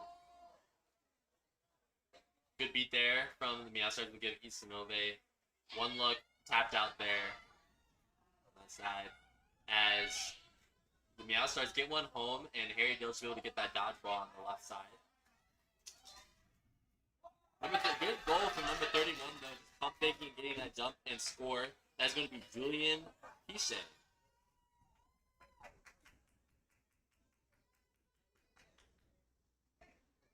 Ooh, a good look there from the Ember Seeker, getting tapped out. That is number 4. That's Paul Lavarnik. As the Meowstars also get a good drive and a goal scored. That's going to be from number 3, Paul Orzico.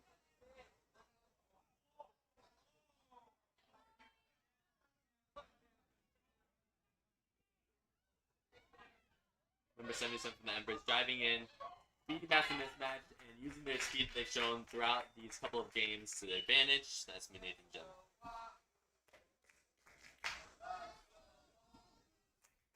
Sandoval passing over to Orzico, getting wrapped up, but back over to Sandoval. Driving in, pump fakes, but John with a good hit there, and that should be an Embers turnover after a scuffle, and they'll get the ball back. Meanwhile, a lot of chaos in the beater game. Meowstars with control, just able to tap out the Ember Seeker, and Isanove with almost a catch there, was just underneath there. Sent back the hoops there for that dive and pulling on the flag runner shorts a bit. but almost a catch there. Because now the Meow Stars are looking to control this middle of the pitch area. Embers, though, passing back up to Jun. Jun over on the side, and that actually just goes in. But would have also been returned in. Good spot there from number 32, that's Chantal Sidlars. Chicago Seeker exchange number 76 in. Chicago behind Spencer Reisig. Trying to beat around the point contact, but ultimately the ball is stripped. Nice play there from Chantal Sidlards, making that contact and stripping the ball out. They're going the other way. Embers trying to drive through. Number 31, beating through the contact, gets the ball in. That's going to be Julian Pichet once again scoring.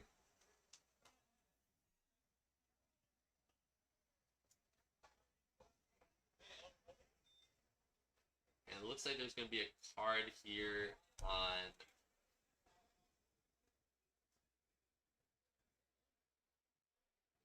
Looks like it's going to be on Marco Sandoval. Unsure what the card is for, but they're going to be spending some time in the box to give Embers some more room to play. Ricey coming down with the ball. Beater exchange in the middle. Leaves the Meow Stars a little more control here. Spencer Reisig passing down over to Megan O'Brien, who is going to receive some contact from behind, potentially? Unless the contact is... Let's call it somewhere else here. Regardless, for now, Megan O'Brien will maintain the ball matched up against Nathan John in the back of the field. With them in the back is going to be 92 is Siri Biki. We'll see if they can get some passing in together to get past all of these defenders and get a good shot on the hoops.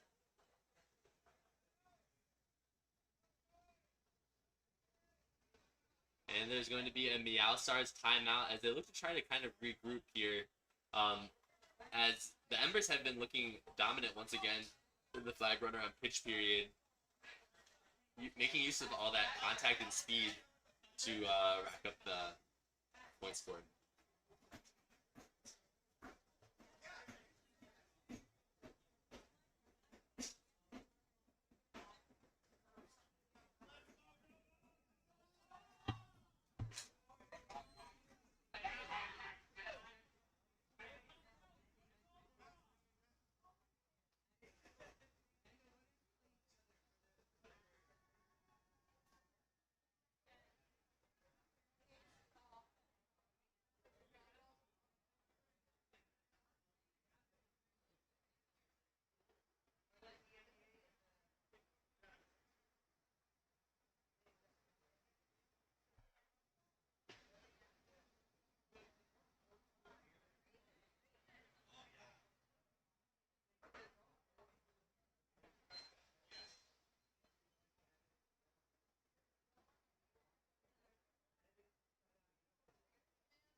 For those of you who've been watching this next gen showcase, on pitch 1, we've been having our semifinals running with New York against San Antonio Soldados, with New York taking that first game 160 to 140, super close game with no flag runner caught. It'll be interesting to see how that series develops and if the San Antonio Soldados will be able to punch back there.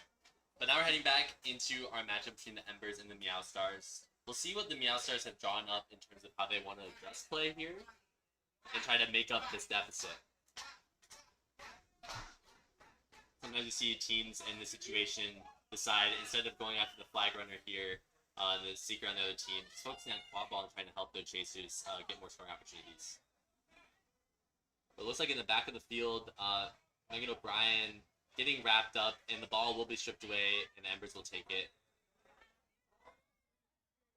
As they're able to walk out of that contact and head the other way. Coming in with head of steam, beating past Megan O'Brien. Toss over to the side of the hoop there. And eventually it does go in. That's going to be number 14, Andrea Zalowitz, fighting through that contact and getting that push through the small hoop. The Outstars, though, with the pressure on the flag runner. Simplify will need to be reset there. As now, Embers have now dropped into Quadball game as they're saying, you know what? We can let Outstars catch here. We still have a way bigger score gap, and that's going to allow us to score without even needing to catch. Good dodge, though, from Marco Sandoval. Will leave an opening with no dodgeballs down. Pass over to Spencer Reisig. Driving through. Oh, with that contact. Great contact number 13. That's Thomas Flathers. Just stripping that ball away from Reisig. And I really like this adjustment from the Embers. Actually, good pickoff from Sandoval there. But I like this adjustment from Embers switching into Quadball game. With a lead of 13-4, you can kind of just allow the Outstars, even if they're the catch, they'd only get to 70 here. And that still leaves you with a 60-point gap to try to reach set score here.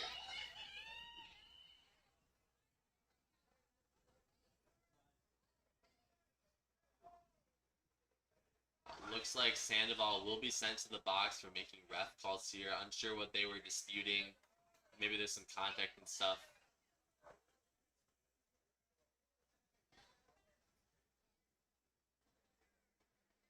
And yeah, it does look like yeah, Sandoval probably got some bad contact there from Flathers. But making that call yourself can get you that blue card for making officials calls. So equal losses for both teams as they each have a chase in the box. Because now it seems like both teams are starting to enter quad ball a bit. Now starts a little more conservative as they still look to give Isanove a chance to catch. Ball back up to Reisig. Reisig jostling at the top of the keeper zone. As their chaser options have been tapped in the back by Angela Song.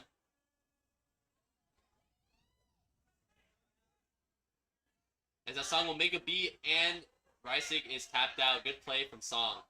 And will also maintain control. Good beat there in transition. And Embers going the other way. Will they be able to stop the momentum here? Checks from the referees. And that is a great ending goal there. I believe that is number 39, Daniel Baradat. Making that final play and driving through that contact.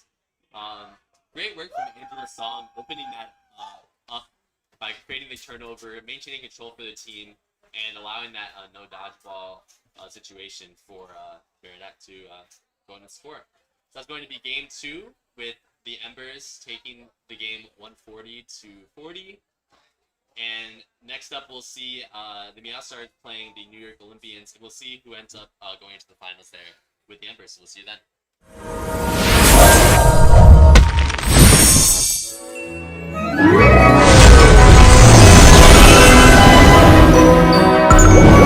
Well, yummy fun with 40 gummy blocks.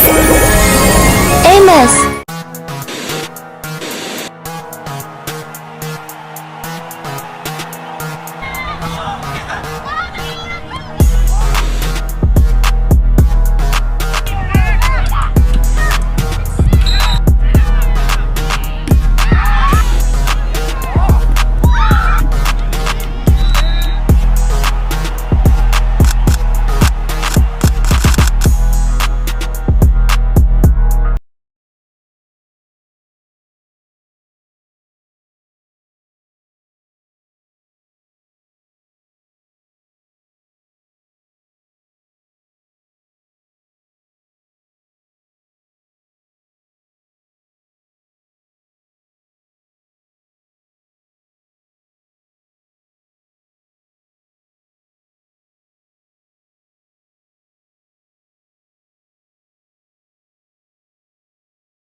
Alright, we are back at an Next Gen Showcase. We have matched up the New York Olympians versus the Chicago Outstars. If you believe in the transitive property of sports, this should be a good matchup, and both these teams played about the same against the Embers. So we'll see how they match up against each other. For now, the Olympians come away with the ball in a quick fast break. Wrapped up, though, by Sandoval. The ball will be dished out and picked up by the Olympians. Number 75. Wrapped up, though, by Spencer Reisig. Taken to the ground, and it looks like number 21, Amelia Wink, will be there to clean things up. Although,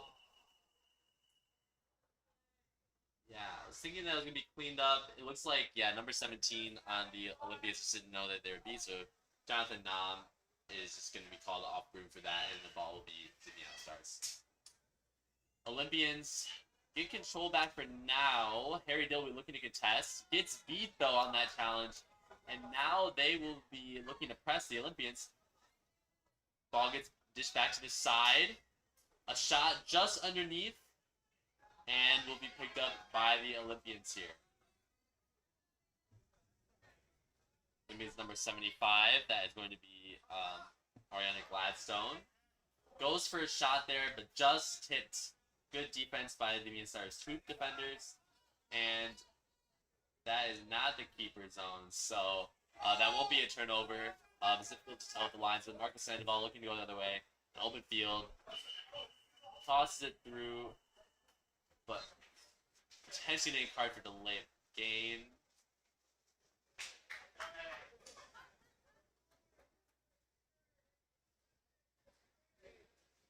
Yeah, so when you're on a fast break like that and you have no defenders in front of you, taking down the hoop like that on your shot is gonna leave you in the box. So Marcus is doing a good job of attacking here, but it's just kind of like dial back some of these cards that he's getting, slowing down the Outstars a bit. So we'll see how they respond. They were able to do a good job burning some cards earlier in the game against the Embers. So we'll see if they're able to do so against the Olympians as well, or if the Olympians will look to push the pace here. Olympians with the ball, heading down the pitch. A beater for the Olympians, we have number 31, that's me, Talitha Anderson, and number 69, Aiden Curley. Both of them do not have control at the moment, but we're looking to regain on this offense. Good pressure from the Outstars. Beaters will force the ball back up top, and clear call as number 17 blocks that ball, but ultimately that block will leave the ball leaving their hands, and it'll be picked up by the Outstars. As now, beater exchange over on the Outstars side, leave balls on the ground a bit for number 44 from the Chicago Masters to drive in. Wrapped up, gets the ball out though in time to number 0, Lila Perena. Passes back out to number 44. Benjamin Dibb. Oh. Looks like there's some confusion on the play. I think maybe an AR caught number 44 getting beat, but I believe that was from their own teammate, Harry Dill.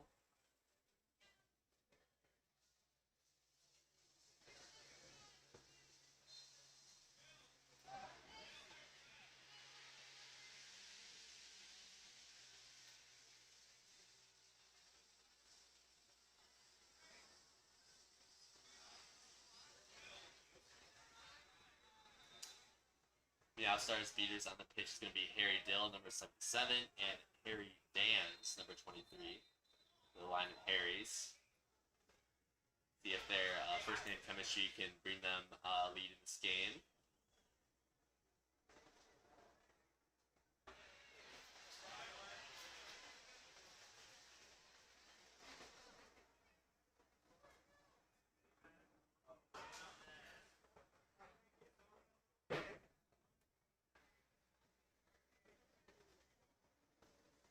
Unclear what the referees are discussing here.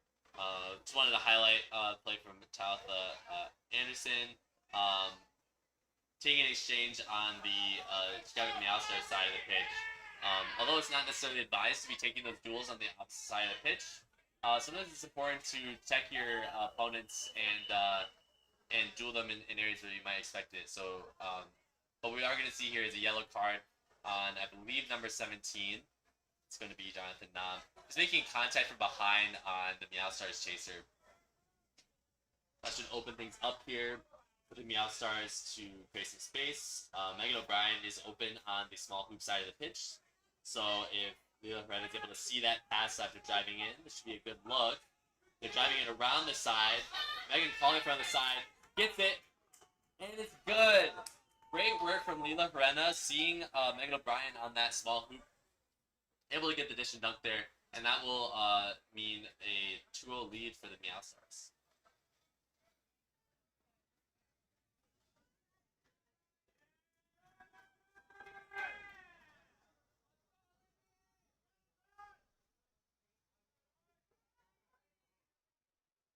Good beat pressure from the Olympians up top to try to just rotate the defense. Dish back up. Beater exchange. Well, and a good shot in the medium hoop. The New York Olympians just challenging that hoop defense there and saying, hey, I can rip this shot faster than you can get to that medium hoop. So I think there's just a conversation to confirm if there's any calls on the player and make sure that ball did go through the hoops.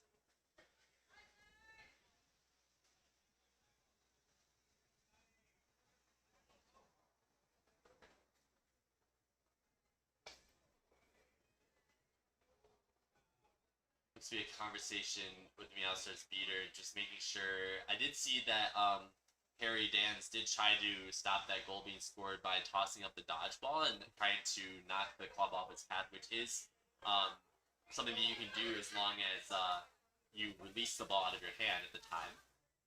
So there's no call on the play here.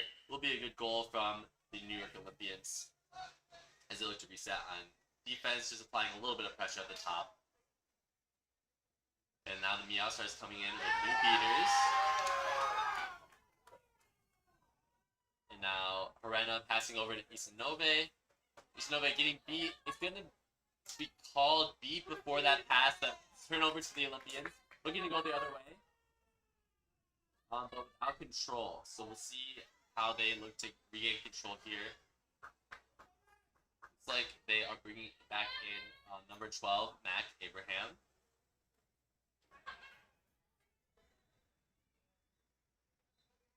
Number 35, jostling position with Herrera. Saying, I can take this matchup. Not too worried about the point pressure here at the moment. And letting the beater just kind of look at control. Harry Dans just misses a beat. Has a great jump from number 17. And takes it all the way into the medium hoop. What a play there from Jonathan Nam. Dodging the beat and running in and dunking on the medium hoop. That's a great individual play there. And really showing the Meow Stars that they have to figure that kind of play from out hoops. And then a response there from Spencer Rice, just a kind of a quick shot over the medium hoop. Would love to see a bit more setup there just to allow the Meow Stars time to potentially get control back. But sometimes when that medium hoop looks open, you gotta kind of just take that shot. So now the Meow Stars with 1 on defense. As it looks like number 72, that's going to be Sean Patch, and number 12, Mac Abraham, beaters on the Olympians. Looking to probe here, tapping out the point chase from the Meow Stars. Spring will step up. Spring also tapped out as number 24 of the Meow Stars. Ball passed back over. Up top. Olympians looking for that medium hoop shot. Picked up by Olympians chaser, but stripped away by the Chicago Meow Stars defense. The Meow Stars will have to keep monitoring that medium hoop, as it seems like that has been a favorite for both teams to try to challenge that. Reisig over to Orsko. Back over to Reisig. There's some heavy pressure here from Nam, trying to just be an annoying point defender here. Will be tapped down the back by Wink. Picked up. Oh, big stiff arm there. And dunk from Paul Orsko. We'll see if that was a clean stiff arm. Unclear where on, unclear on the Olympians where that would hit. It does look like that's going to be clean contact. That is just good display of physicality there from Orsko, pushing down that keeper and getting into that driving lane.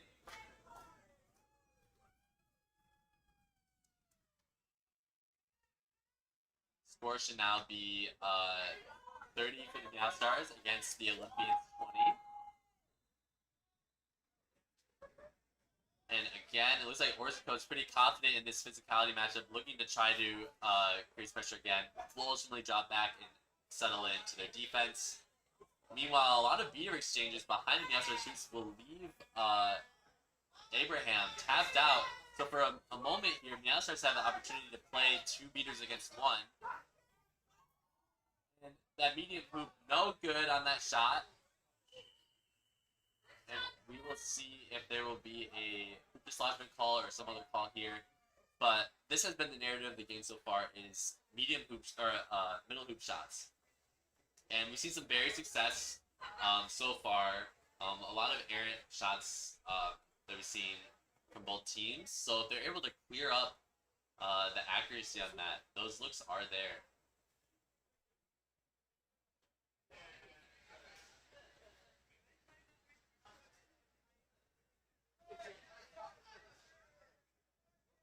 Yep, there is going to be a card on Meow Stars Chaser here for reckless dislodgement of the hoop. That is going to be on Orsico heading into the box, and that will give the Olympians another shot at this offense. They still will be playing into the Meow Stars 2 dodgeballs, but with a player up, they should be able to rotate the ball around and find an opportunity to create something.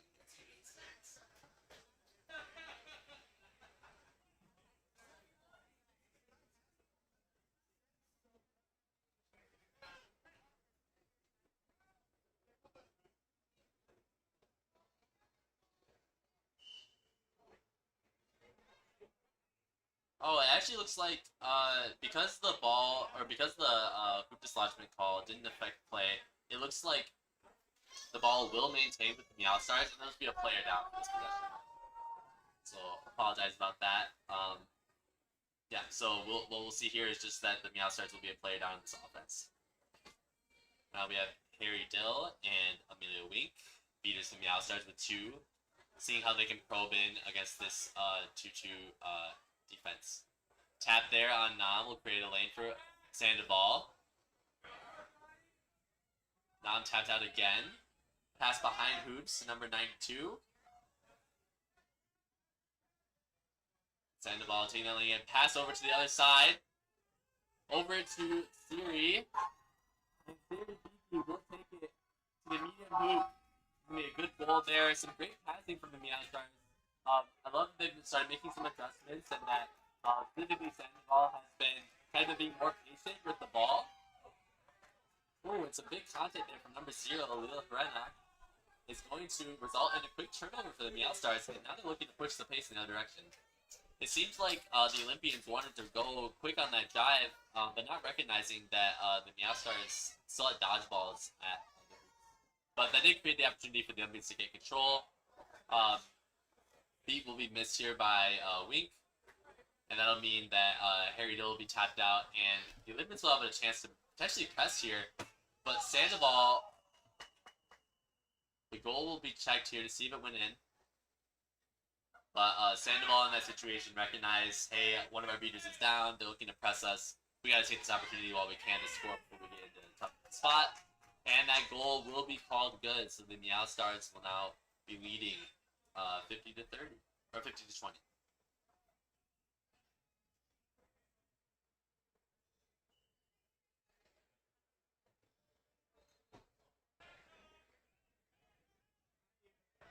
Oh, a strip away there by Lila Ferena. But the ball does get back out to the Olympians. The Olympians just need to slow down their offense a bit here and look for some better looks. The ball does go behind to number 2, that's Noah Neiman. Squared up there against number 44, Benjamin Dibb. Passed over to number 3.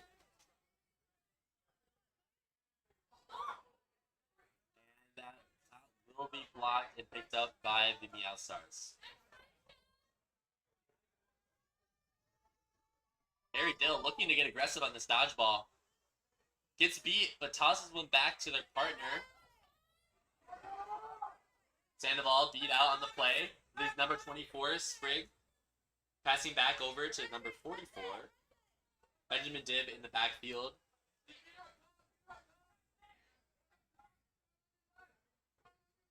Marked up against number 3 on the Olympians. And again, challenges that middle hoop and gets that shot.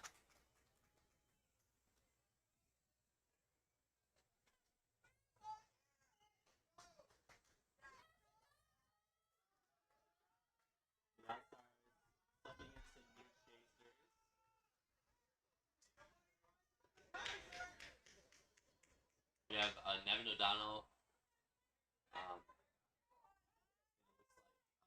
Sprig Bailey for the top of the key. Pass goes behind. Olympians Chasers trying to make it go. Can't quite get it. It was a good opportunity after beating past the point defender to drive into that lane. Just a bit under on the first shot, and then the recovery just wasn't quick enough before the Meow Stars defenders to kind of get on that ball. Now it looks like we have Megan O'Brien here at beating now instead of chasing, along with number 1, that's Jason Anderson.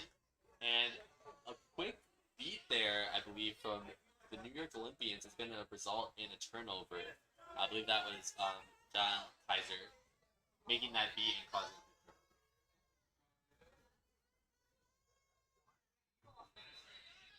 Pass over to number 7 from the Olympians. Driving in, taking that space, and challenging on that hoop. Just takes it all the way and says, hey, I'm going to take all the space you're giving me and I'm going to dunk on you. But going the other way is number 84 of the Meow Stars. Nevin O'Donnell saying, hey, we can take it too. So 2 quick offensive scores from both teams there. Just recognizing their space and taking it all the way to the hoop. So now with the dodgeball settled in, we'll see if the Olympians can create that kind of opportunity with the dodgeballs down where they don't risk a transition ball the other way.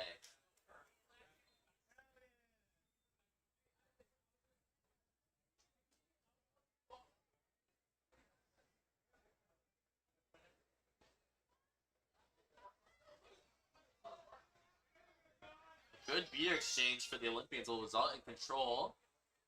And the shot is just under. We'll see if number 75, Ariana Gladstone, can recover this. Passes over to the side. Looking to attack on the small hoop. And a good beat there from Megan Anderson will result in a turnover to the Meow Stars.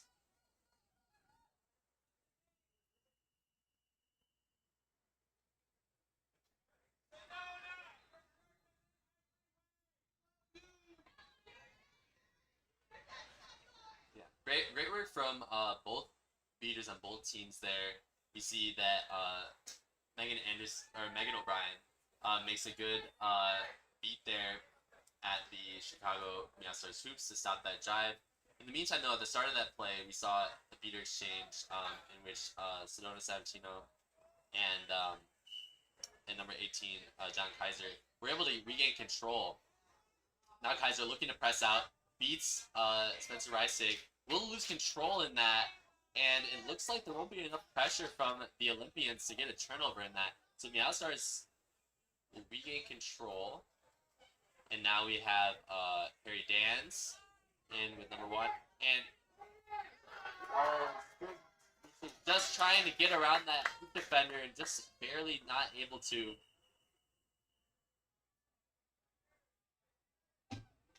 Oh, it looks like an illegal reset from the Olympians over the keeper zone line. Will be discussed here, but if this is called, the Meow Stars will get the ball back after this snap possession.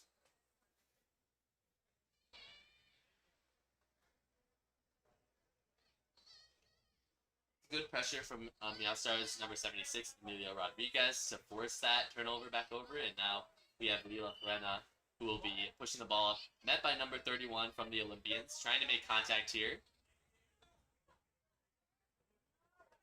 Talbot Anderson making a big hit over by the Olympian sideline as the beaters exchange.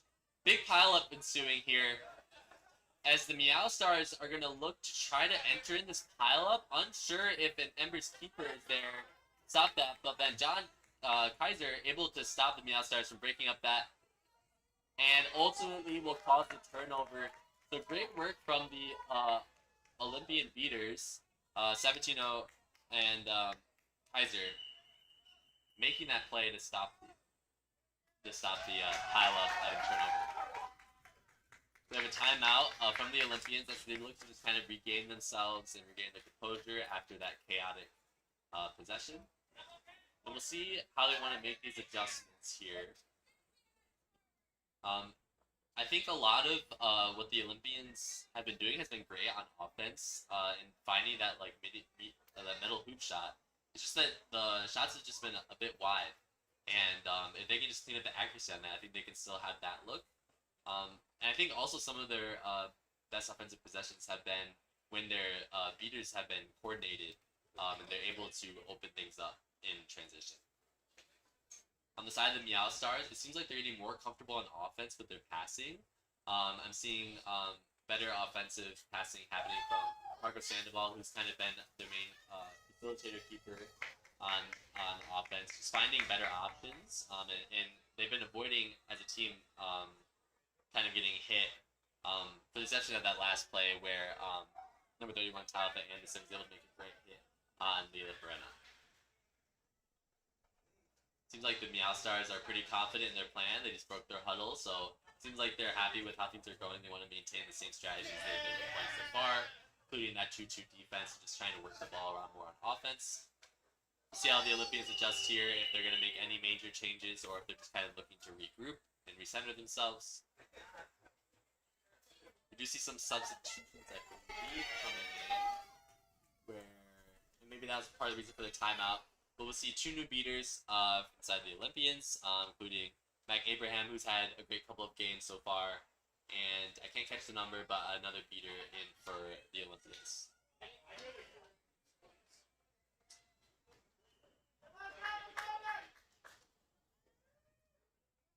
Walking the ball up here, Noah Neiman will sub out.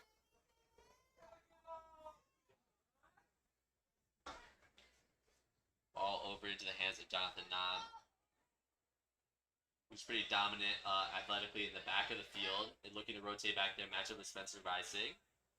Passes back up. Number 75. Oh, good pass over to number 31, but maybe wasn't expecting it. So that will result in a turnover to the Meow Stars. As the beaters are looking to push in transition, balls are on the ground, and Abraham, though, able to kind of stop that transition from happening and get a ball back to their teammate. That's what I was kind of talking about in that game one against the Embers, where Abraham was showing, that awareness of like where your partner is and getting that dodgeball back to them is really important. So they're able to prevent control going over to the Meow Stars. Abraham flying into the backfield, looking to beat on O'Brien, ends up getting it, and it will be a turnover as O'Brien tried to kick it over to teammate, but it's really flat.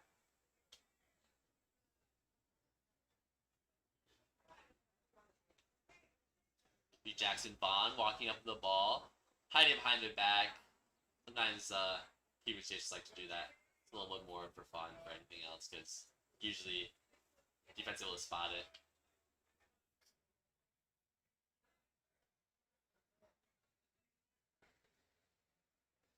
Jimmy Jester and Mac Abraham trying to open things up. Jester does get a beat on the free beat in the back that'll open things up to potentially exchange. It seems to be a call, though, at the top of the play. We'll see what the refs have to say. It's like no call on the play, just a back to hoops, I believe. And that hoop will be just fixed during the stoppage. Yeah, Jester had a good tap out on the free beater in the back. Potentially could have looked to blow up Harry Dan's. But it looks like it's just a shot there. We'll get tipped down and passed over to Marco Sandoval. Meets contact immediately from Nam. He's able to dish it back to the teammate. It's a fast break for the Olympians. Met by contact there. Will be stripped out by number 35. That is Marco Sandoval saying, no thanks. We're going to be taking that ball. And now the beaters. Marco is fighting through that contact. Pushing through, and the Meow Stars just need to get set up a bit. And they will. Into a diamond formation. Ball goes behind. Ball caught, and oh! It's cleared. It's a big dodge. 2 from the Outstars. Volleyball spikes it over to Sandoval. Oh, we'll see if there's a call on the play and where it'll be. It seems like we might have a injury over on the Olympian side. Hope they're okay. Yeah, very chaotic play happening on this side of the field. We see a lot of contact. We initially saw that dodge there on Abraham's beat, which kind of led things to be a bit chaotic, and ultimately that volleyball spike put the ball back over the front of the pitch. And yeah, so we'll just take a brief break as the Olympians check on their player, make sure they're okay.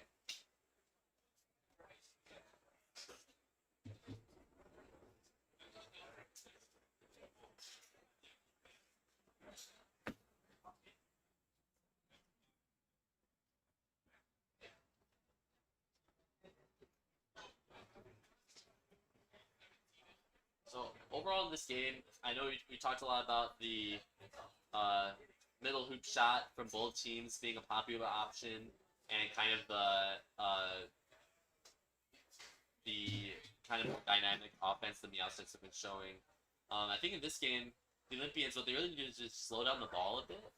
There's been a lot of possessions where they kind of just like had some rush shots or maybe driven onto the Outstars while they still have dodgeballs in their hands. And if they were to slow things down a bit, I think some of their better looks have been when they've been able to work the ball behind hoops and kind of use their speed to their advantage. And so we'll see if they can replicate more of that. It does look like our Olympians player is now on their feet. Kind of still working through whatever injury occurred in the back. But they seem to be walking off on their own power. So that is good. Good news for them. That is number 35, Jackson Vaughn. Should be okay. We'll probably need a sub here for injury. And then we should be back playing.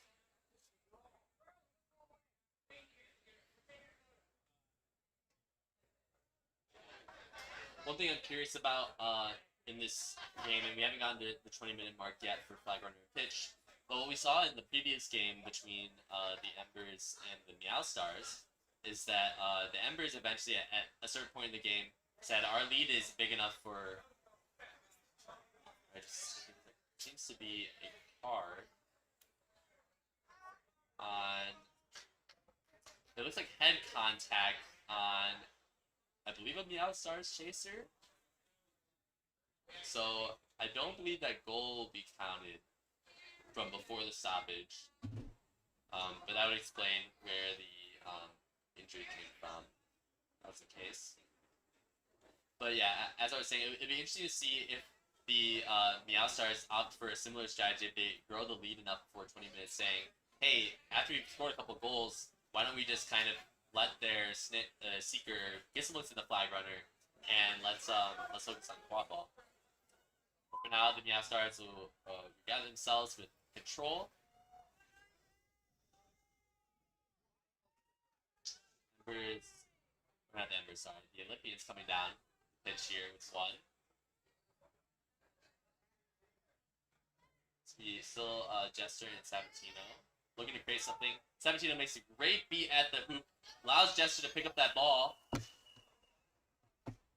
Unfortunately, though, it will be a illegal reset from the Olympians. Just an errant pass will result in that turnover to the Outstars, which would be interesting because the Outstars beaters, at least number 23, Harry Dan, just took an engagement with Sabatino, in which they both got beat. So it does look like they each will be getting their dodgeballs back. So this should be a good opportunity for Outstars to slow things down and ensure they can get control back here. As Sabatino looks to make this kick beat and catch, unable to do so, and that will mean the control goes over to Outstars. Good attempt though by Sabatino though to try to make the best out of a tough situation.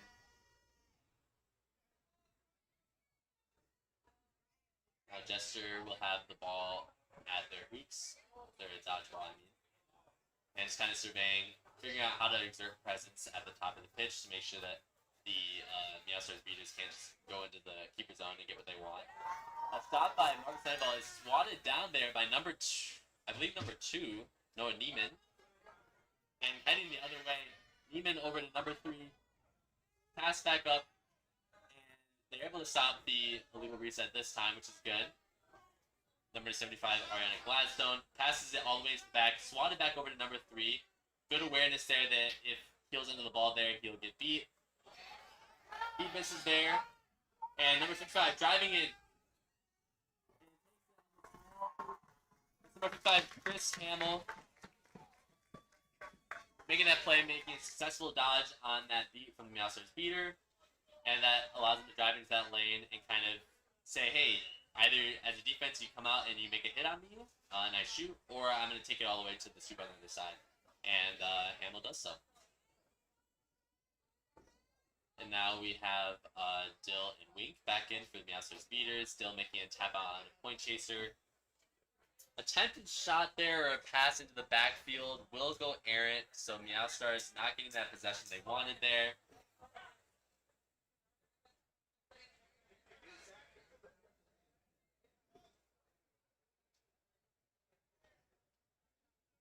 Meowstars still in their 2-2 defense with Gray Scott as their main point chaser along with Spencer Reisig as their keeper.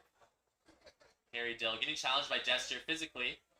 Will open up the opportunity for Sabatino to take a beat and potentially look for control. However, it looks like they're both being called off broom.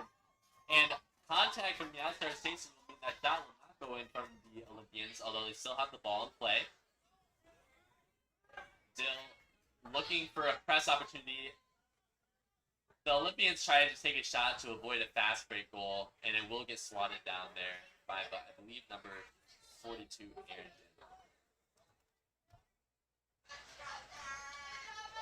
Wink trying to take a tap on Jester, will miss, but Dill will cover that option.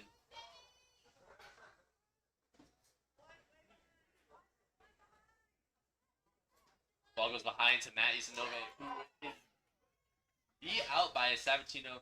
Great read there by Olympians beater Sabatino to just kind of see that that cut was happening and take that beat before Isanove could make that goal happen.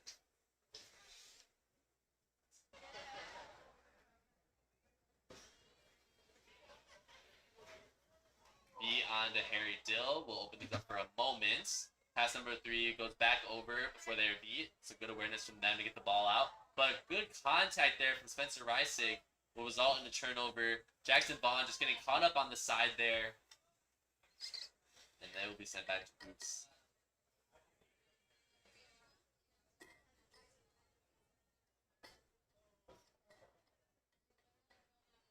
Oh, sorry, that is not Jackson Bond. That is Chris Hamill, number 55, who got wrapped up there on the offense.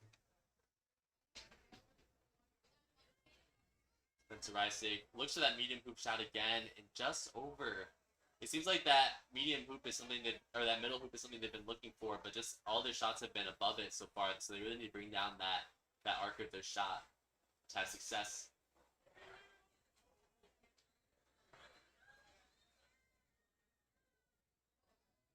Dill looking to press on Sabatino. Takes a beater exchange. Both are beat. That allowed number 69, Aiden Curley, to get control for the Olympians. But that also means that Meowsters have an opportunity to press out and try to get a turnover here.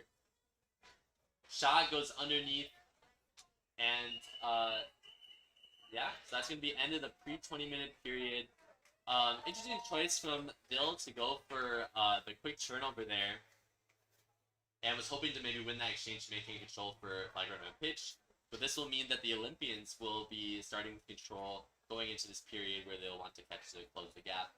And what we've seen throughout all these next-gen games is the team that has been down in points has started off flag runner and pitch with control, which is definitely something that as the team who's down points, you want to have control so you can try to bridge the gap in points because that flag runner catch is worth 30.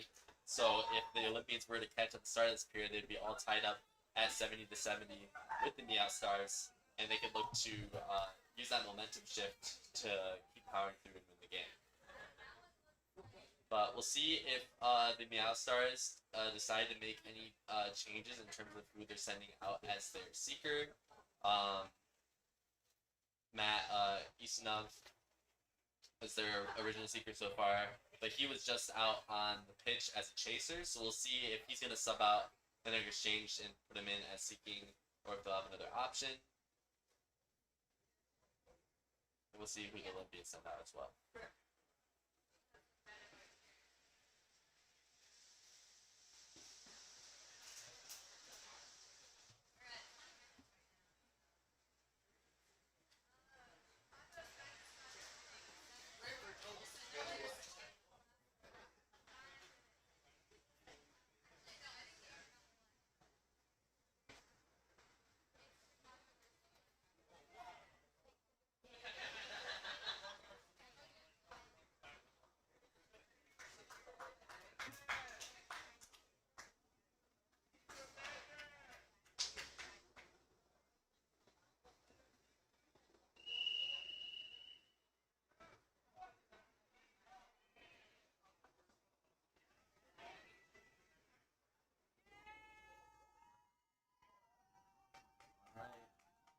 End of the timeout for 20 minutes, and now the teams are going to start sending their seekers over to the table.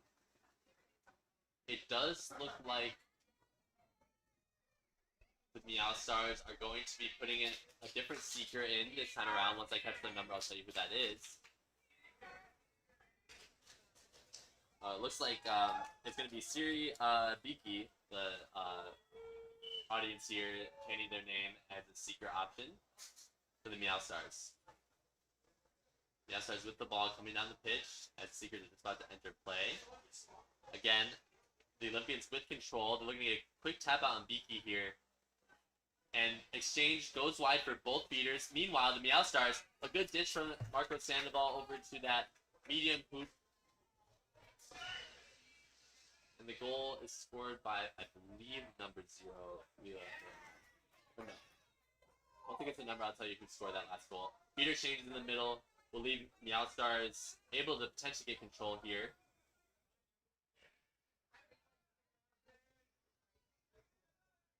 Yeah, that was number 0. He did score that last goal. Good defense there from number 44, Benjamin did. Able to stop that ball from going in.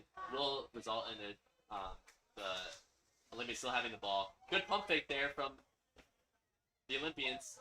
Still good passing. A couple missed shots. Can they convert here? Let's see if they keep the ball in bounds. And that ball is forced over and picked off by Paul Orzico. Meanwhile, in the beater game, it seems as though the Meow Stars have gotten control back from the Olympians. As a good pass down the field in quick transition, number 44, Benjamin Dibb scoring that one. And the Meow Stars seem to be pulling away at the start of this possession. And the Seeker is looking to have plenty of opportunities on the flag runner here. Their room being pulled out. Siri Biki will be looking to tag in and get back in to get some looks on the flag runner. Meanwhile, the New York Olympians are passing the ball around. Number 72 trying to challenge number 3. Oh, it's going to be some neck contact. Paul Orzico, that wrap is just a little high there, catching the neck of number 72, Sean Patch. That will result in Chicago's chasing the box and with the Olympians' chance to score.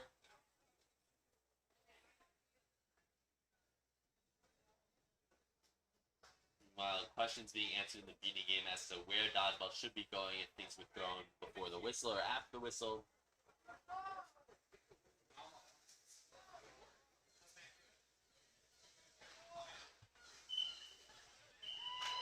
And that is going to be an easy goal for the Olympians. Take advantage of that chaser being down from the Meow Stars. Oh, a dodge there by number 17, Jonathan Nam. Oh, it looks like Jonathan Nam will be called beyond that. But they are known for that jump so far in the series. And the Olympians looking to get control back and get the turnover here. However, okay, there we go. To say that pass back over to the keeper for the Olympians could have resulted in a... Looks like there might be a catch here from number 17, Jonathan Nam from the Olympians, who has been speedy all across these games, primarily as a chaser, but now they come into the seeking game and shown that same exact athletic energy Seeing how high they can jump, and they got a good dive there and good pull. So that is going to bring the Olympians back in this game. Just like I said, now we're at an interesting 90 to 80 scenario. But the Mouse are still in the lead, but now with the momentum back, the Olympians are fired up about that catch.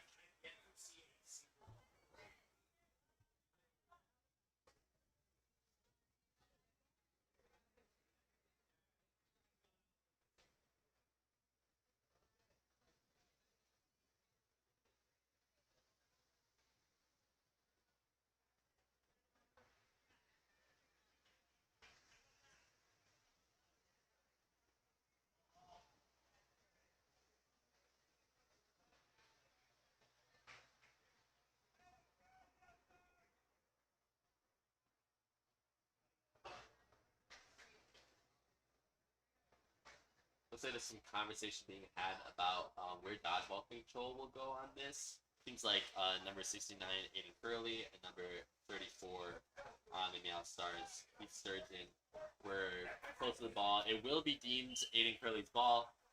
And so now the Olympians will, after the catch, have the control. That ball being picked up by Marcus Sandoval, though, will mean that the Meow Stars will look to play this offense. Marco's getting caught up in contact, is beat out there by Abraham. Although it is picked up eventually by the Meow Stars, right enough chases there to make up the deficit.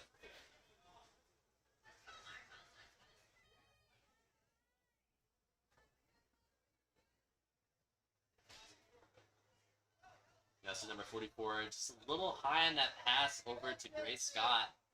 Got to bring that pass down if you want the ball in the backfield. And now the Olympians are going to head back the other way.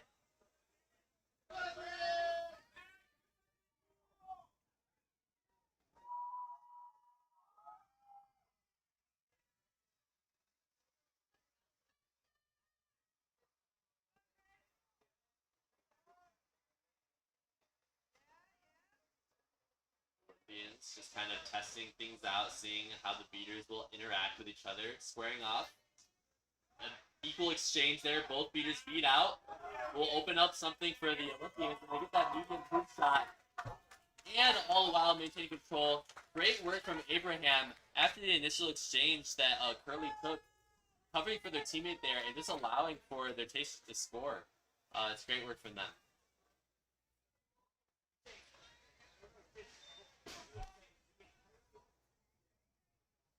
Number 9, Megan O'Brien, checks back in as a chaser. Pass over to number 84, Nevin O'Donnell.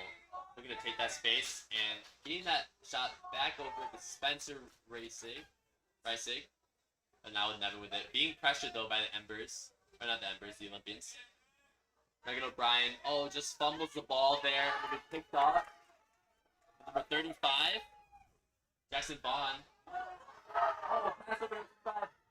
Physicality there. We have an injury now. Stop right there. Unfortunately, in that contact, it seems like as though Spencer Reisig went down. Let me checking in with him to make sure that he's all right. It seems like he's doing okay. Maybe more of a cramp or something than anything else. It seems like Nevin O'Donnell is going to help him top off a bit here. And they'll hop off on that on the board. But some good chemistry demonstrated between Jackson Vaughn and Chris Hamo, number 35 and 55. Just getting the ball behind hoops. There will be a timeout from the Outstars, especially to just kind of get some injury subs in and also maybe to talk about a plan now that the game's tied up. They've kind of lost some momentum. So they just need to regroup as a team and figure out how they're going to center themselves against the Olympians, who have taken this energy and they've really shown like a revitalization in the kind of offense they're running. Where before they had some medium hoop shots or middle hoop shots. I keep seeing medium hoop instead of middle hoop.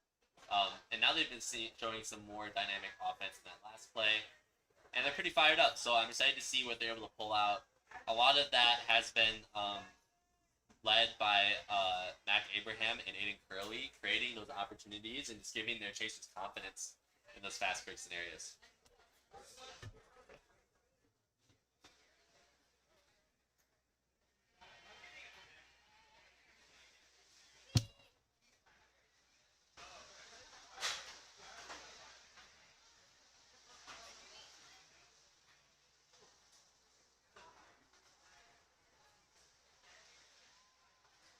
Meanwhile, over on the in our like semifinals, we have the Chicago Powell taking game 1 against the Ford, 165-70. So pretty dominant win there. And we'll see how that second game goes if the Boston Fords can kind of punch back.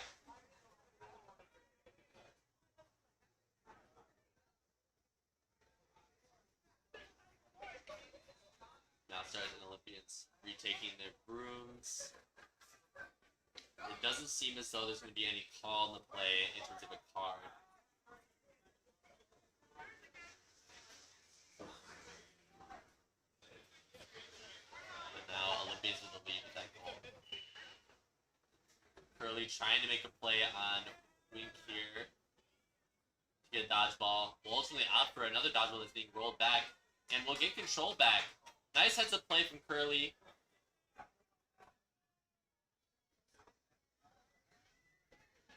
And now the Olympians will have control, and the Outsiders will have to figure out how they're going to get control back here so they can start pushing the pace. Oh, the pass is just above O'Brien's head, and that will result in the turnover.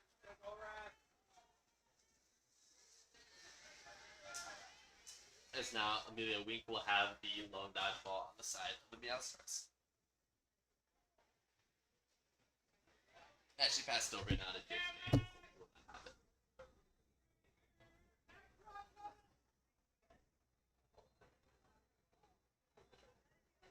Olympians taking their time to figure out their plan of attack here. As they run 1.5 here, a play in which hoping the goal does not go in initially. The rebound is blocked. Number 24 tried to get that in, but it was blocked. Number 24 receiving the ball. Pass over middle hoop.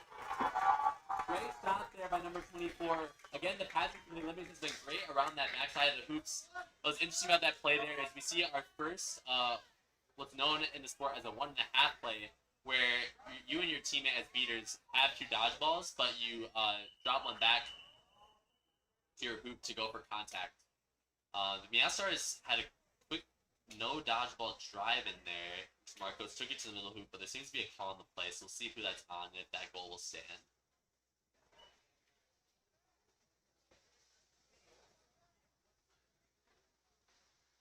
So it's good to see these players trying out new things, and you know, 1.5 play is something that goal won't stand. So great play by Marcos, kind of seeing that space and taking it on that medium hoop or middle hoop.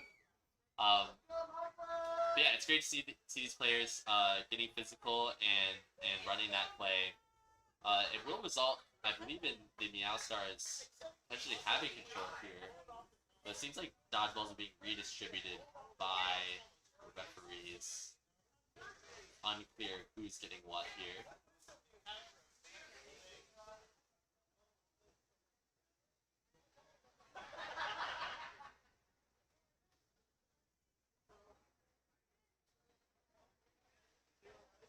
Conversation still being had.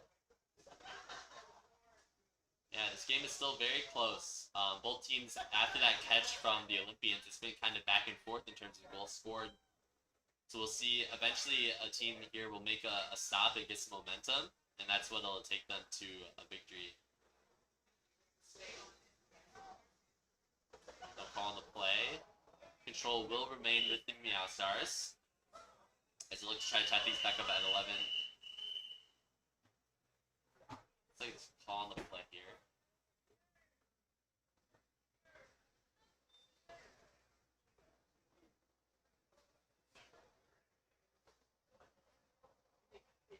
Call is going to be a yellow card on Meowstars chaser Mila Herena. I believe that's contact on the New York Olympians keeper before they leave their zone.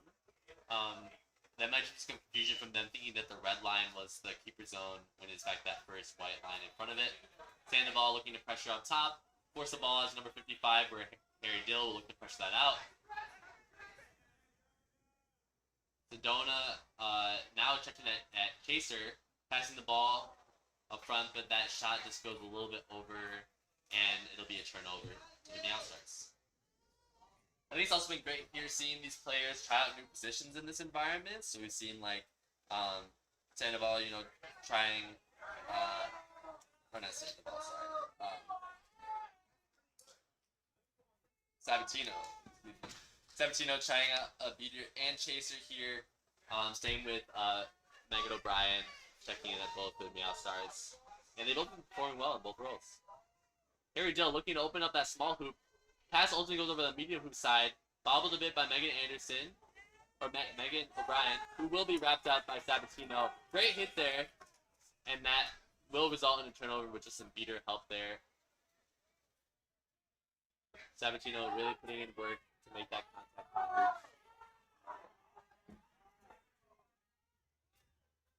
Olympians now with dodgeball control.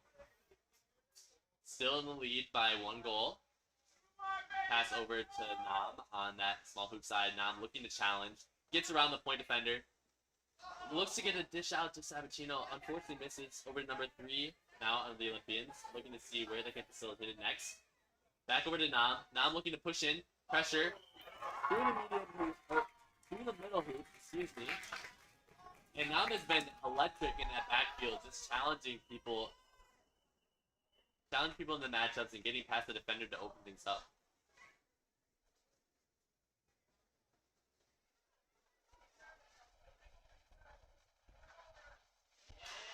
Now it looks like an over and back from the outside will give the Olympians another chance to grow this lead as they approach set score soon here.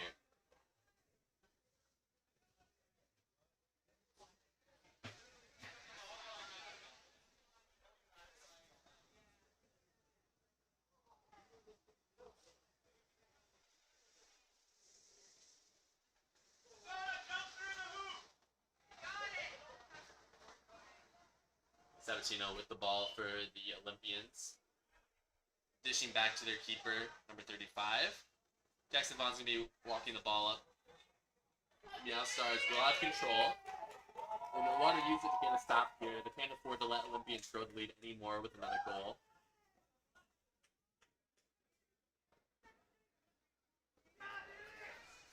Good play there by Harry Dance.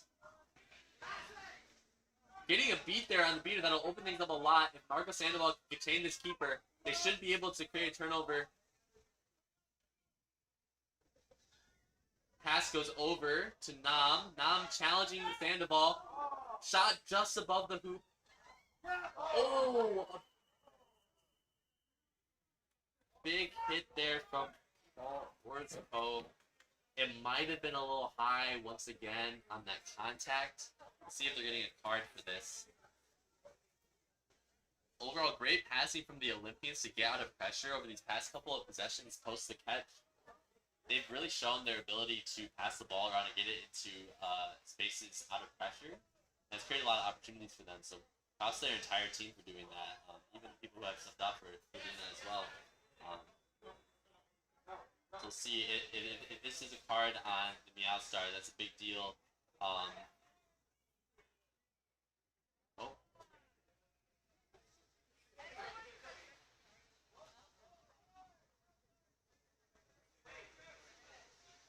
Yeah, that will be. Oh, contacted player without a ball. So it seems like that hit was just a touch early. So before the Olympians chaser had received the ball, that hit was made, and so you can't be making that hit until that player has received the ball fully. Right now, Harry Dill is in a position to immediately tap out this Olympians chaser, so that chaser will look to get the ball back up top. So they do successfully with number 3, being challenged by Lila Perena. But they're able to get out of Perena's pressure.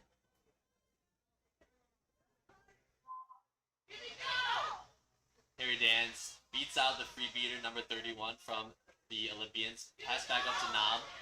Nam looking to challenge Sandoval again. Looks at medium hoop or middle hoop and is just wide of that.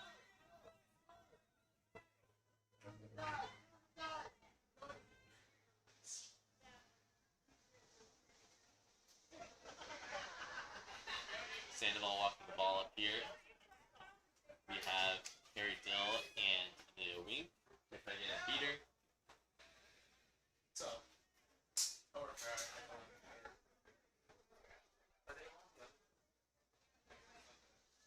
Dill dodges the beat there. Sandoval finds that middle hoop. And yeah, just a miss from the Olympian speeders will just allow Sandoval to consciously take that space and look for that middle hoop shot.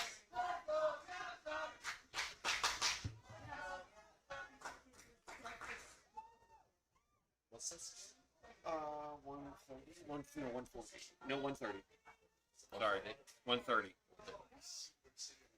Olympians still one goal away from reaching set score here. If Mouse's getting a big stop, it'll start in that golden goal scenario. Dill tapped out though. That'll create a lane for Nam. Nam looking for the middle hoop. Dill will go in.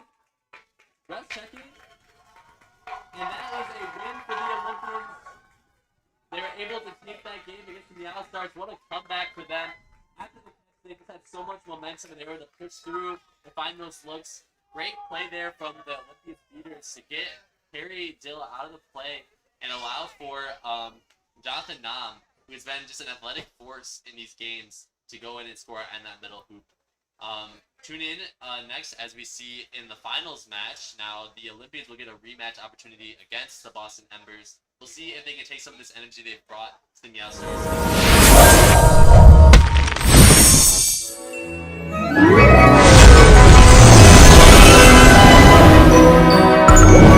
Well, yummy fun with 40 gummy blocks. Amos.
Go.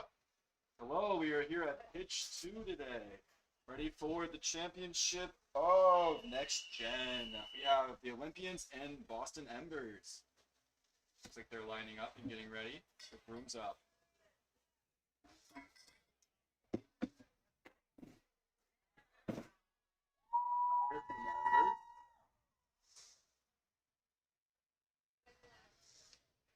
Room's up, here we go. Hey, it looks like the Embers have control. Oh. Olympians have 2 bludgers, but it looks like the Embers have the quaffle.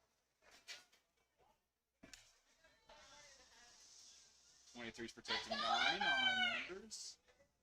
Ooh, good long throw. Good throwback by 69 on Olympians. Good score. Score by number 9. No, it was no good. Huh, unfortunate. No, they're calling it good. This is score table is just on a delay. Yeah. I believe so. No? Never mind. It's no goal. They're trying to figure out a route to get down these Embers and score. Oh, good spin move by number 17. Oh. No goal. And it's still good. And the Embers grab the ball. Protect it. Oh, look at a stoppage. Let's see what happened. Oh. Is it out of bounds?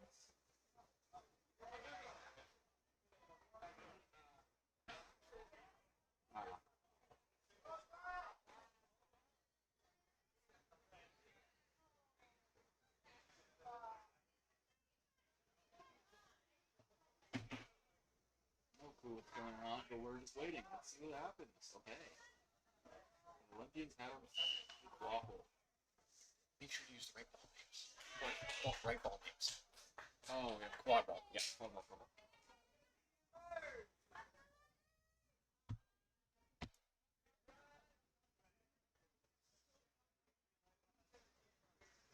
Okay. Embers at the quadball again. They're in excitement over here in the state for the Embers.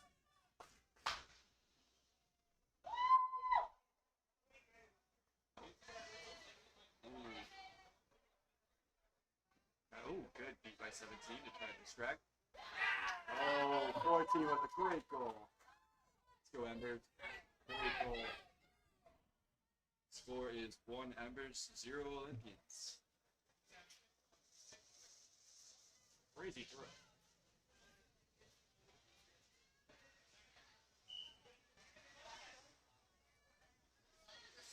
Hey, it looks like the Olympians are approaching. Across the halfway.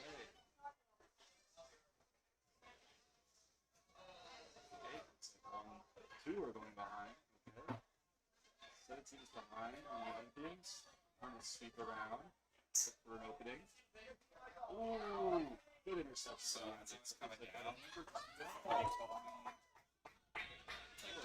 Oh, 17 snatches it out of it.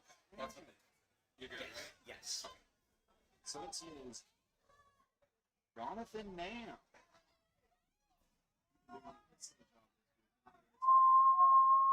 14. Andreas Golit. Unsuccessful.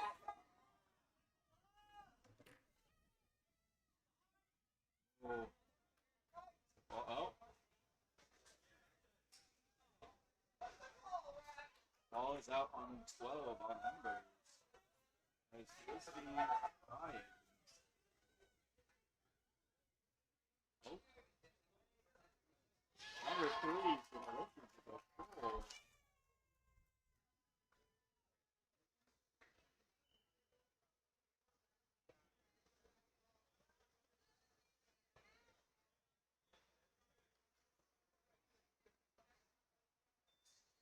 Hey, the Embers are approaching the Olympians. It is currently 1 Olympians, 2 Embers.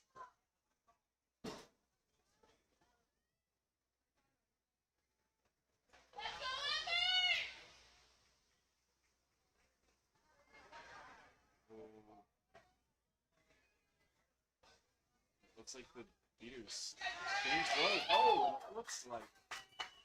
Oh, no stoppage.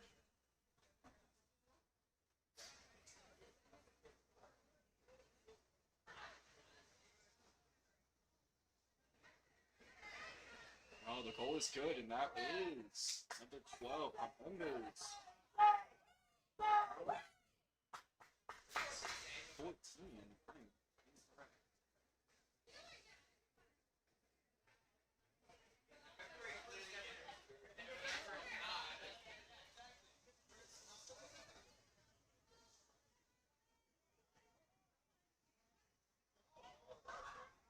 On Olympians. That's the ball.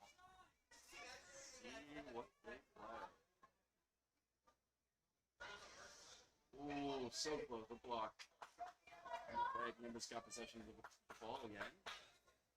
Let's see what they decided to do.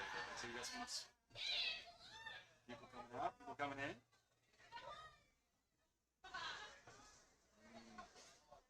They decided to play cool, go a little slow. Figure out what their formation's going to be. Ooh, far pass.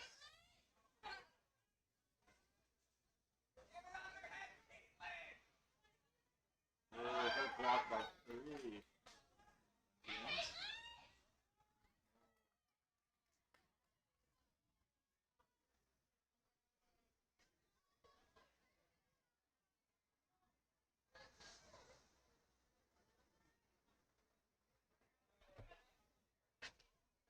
See what happens.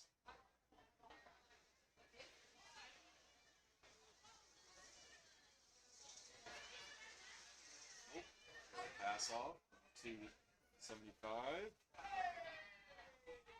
75, the keeper is Sean Patch from New York.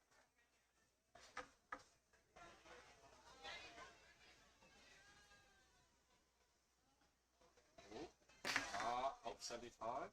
Oh. No stoppage. Behind the back contact, possibly? Out behind the back contact.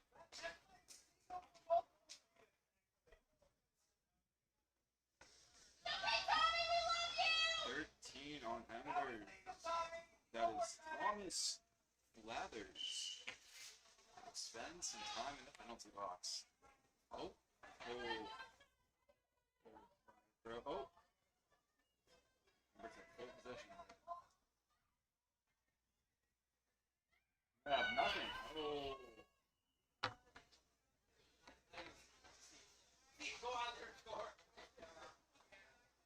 Bad time. Caught? Over hard. Oh. Right in the fast break.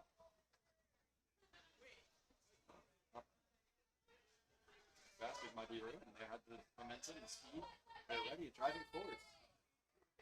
Now, the Olympians have a dodgeball. Let's see how this goes. One was thrown back too.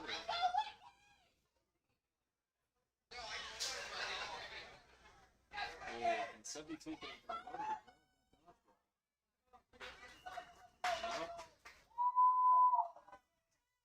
Number 9 on the Embers. Michael James.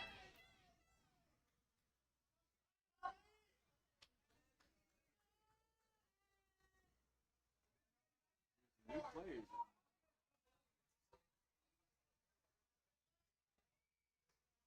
See what's going to happen here.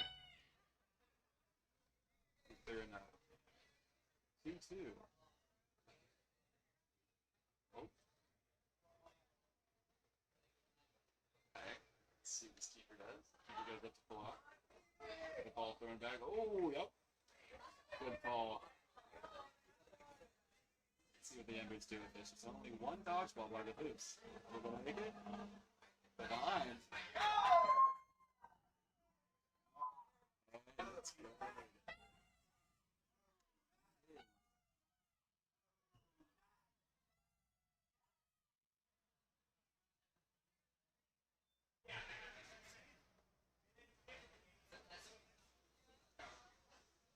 Now can just score.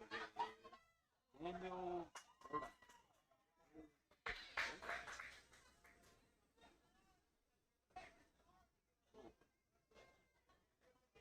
be generous with the forward ball. Oh, yeah, stoppage. We got a timeout.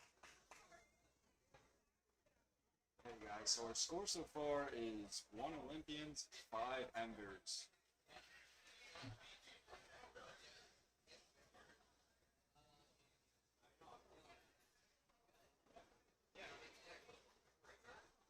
See the time.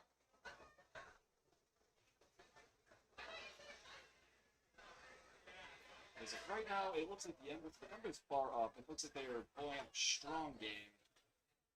And there is 7 minutes and 56 seconds left before SLP. So we will see how this continues.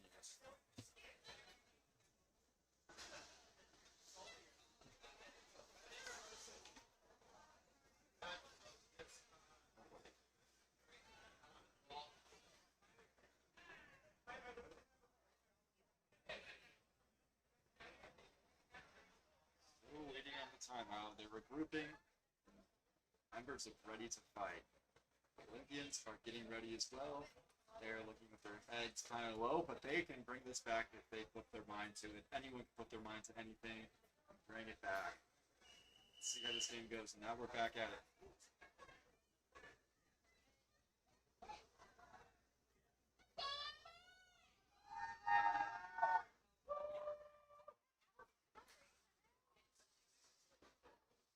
Still a decent game left. Only 7 minutes and 56 seconds in. Let's see how this keeps going, guys.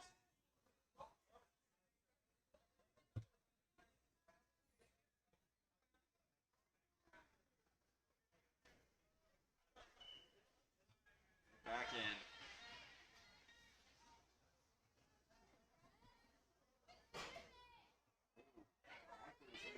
Ooh. It's the beat. Oh, illegal.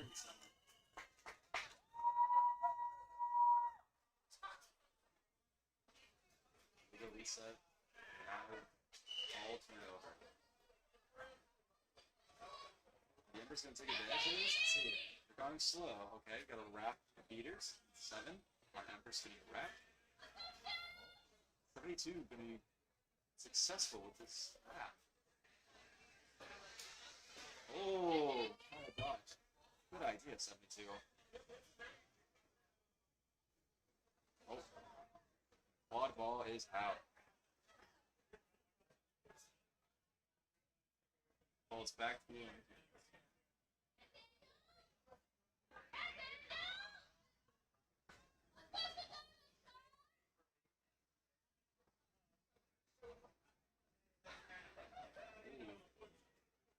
Let's see if they go for it here. Oh, trying to fake out 13 on the Innovators. Oh, up over the top. Resulted in 75 on Olympians getting beat out. That is Ariana Gladstone.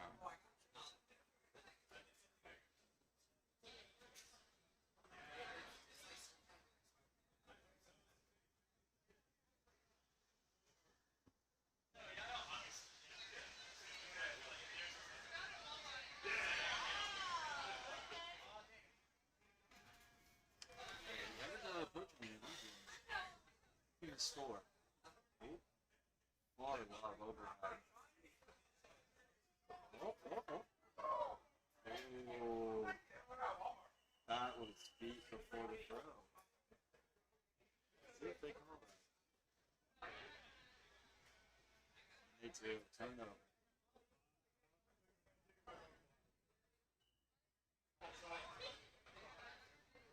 Ooh, the keeper. Embers is going to try to steal the ball. Pushing him over the keeper.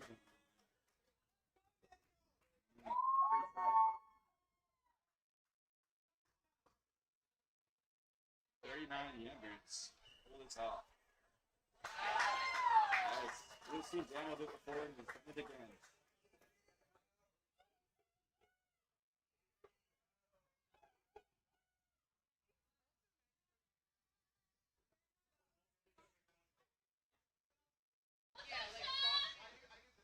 We're 10 minutes in and the Embers are up 70 to the Olympians with 10.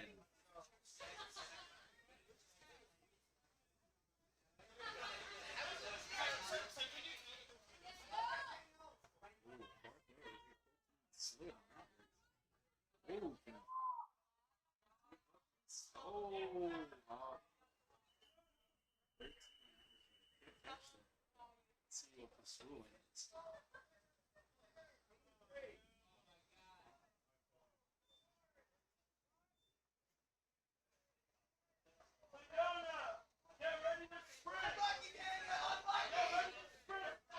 Ooh, that's never good. 39.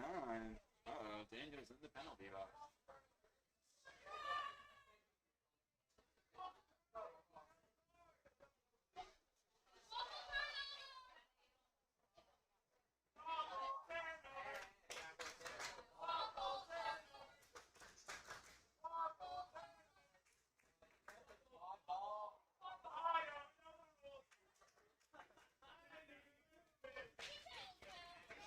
We got illegal contact from behind on 39 and the illegal slot. You guys are curious what those cards are. Oh, dodgeball all the way back. You're putting it back of the hoops? Oh, that is brutal. Now the New York Olympians, whoever needs that dodgeball has to run all the way back to the New York Olympians hoops.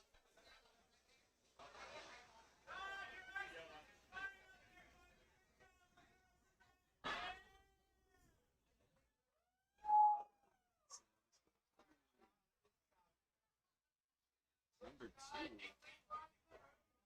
It's right there. That is no union. Oh. Oh, shot.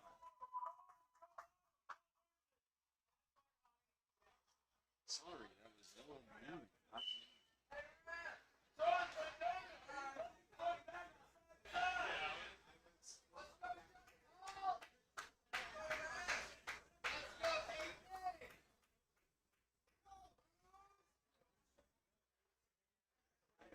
Happened with the Embers over here.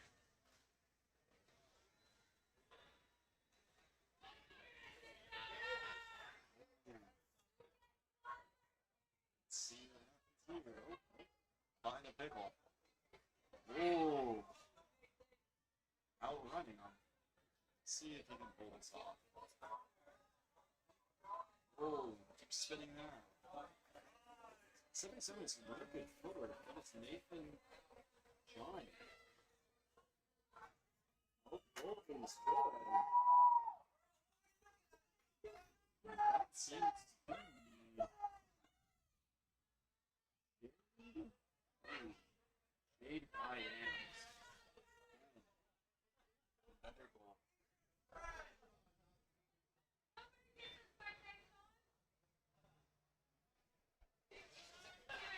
Now is 2 New York Olympians. 80 for the East. Oh! It is now 30 for the Olympians.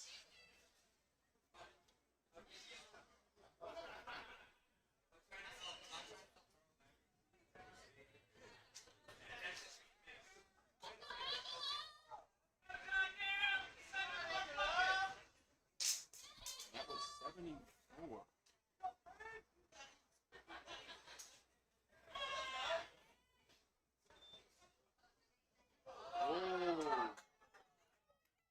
Breathing tackle, but not landing.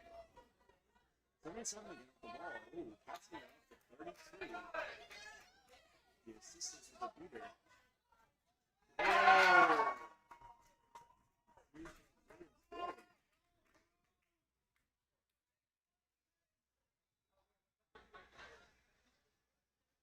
Let's see if that goal lights. Sid Lards.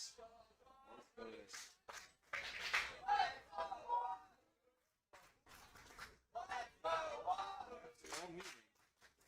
Let's see what they decide.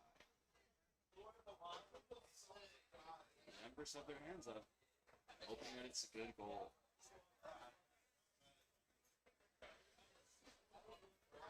We're 12 minutes and 44 seconds in, guys, okay?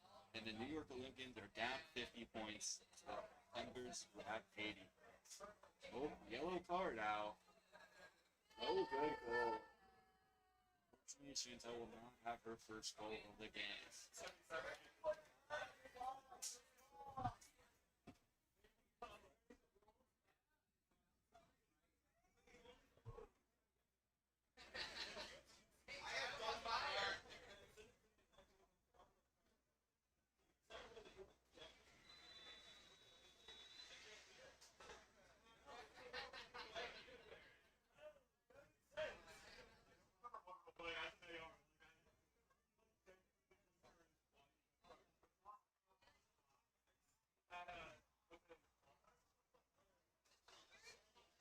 is on the boundary line. Let's see what happens.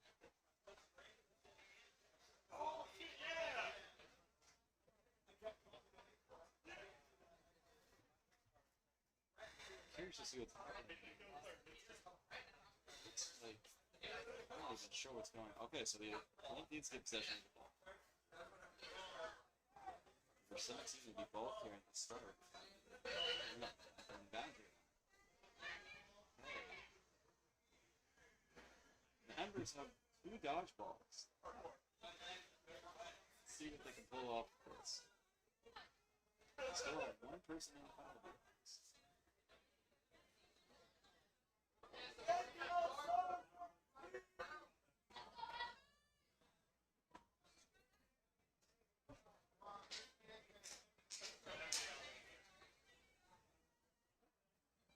Past the 17.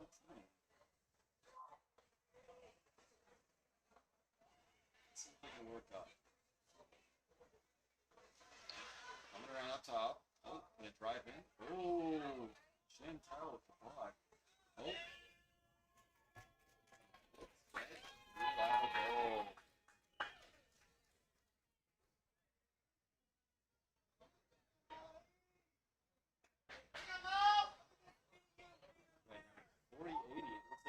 Olympians are having a good stride. Looks like they found their confidence. That was 35 on New York Olympians. Jackson Vaughn.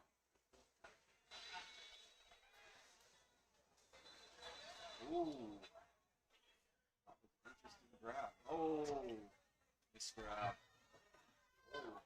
This big too. Oh. Nope. She also has multiple people on here. Oh. Oh. Thirsty.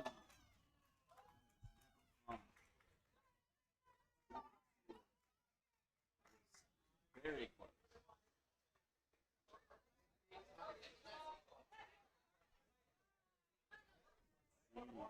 See what they call.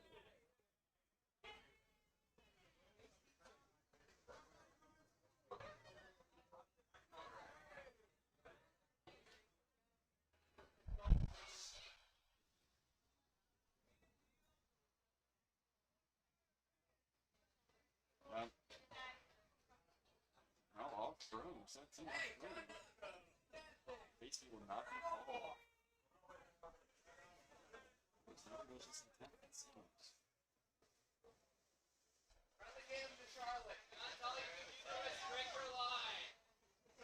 Legal contact on room. 17 is charged with the yellow card forward. First card for the Olympians.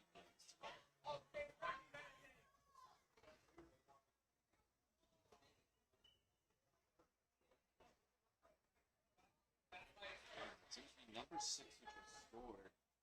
That is again Jay Gray.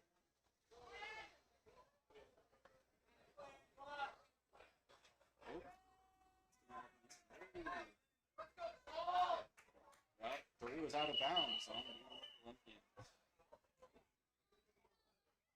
It's like a 15-minute one.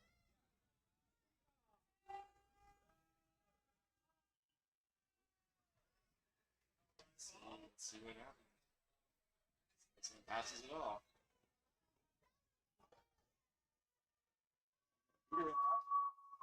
On Embers, 31 on Olympians. Oh, 31 got beat out. Oh, nope, that was a throw out there. Good call, 77. Understanding.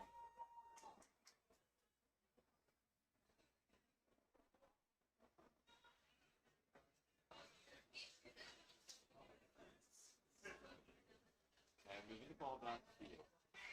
18 with the dodgeball on Olympians. That is John Kaiser and Charlotte. Oh, good beat. They're also losing the ball. Oh, there's confident grabbing the spot.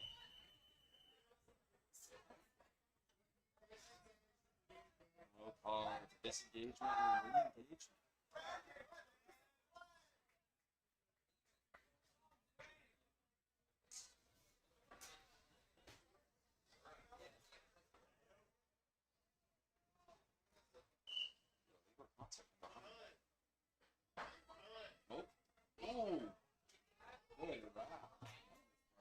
7. That was Nathan 9. Look at that.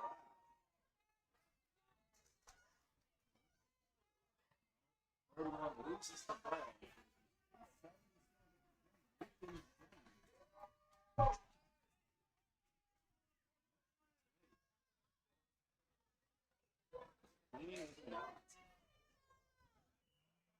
It was.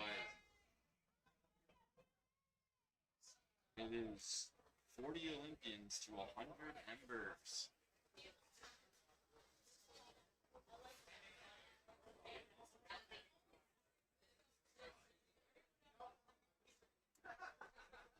See what happens. Hey, 7 on Embers is ready. Ready to throw that dodgeball.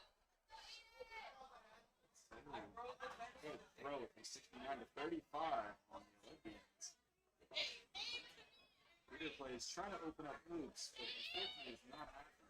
Oh, right to the hand of the Embers. Number 12 with a good catch. That was Felicity Cayenne.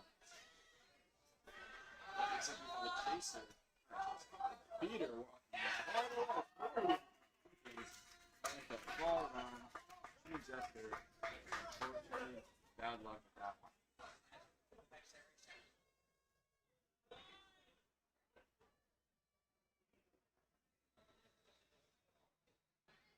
Walking down the pitch. Just trying to go back. Let's see what happens. Oh, and 40 misses, unfortunately. Oh, no.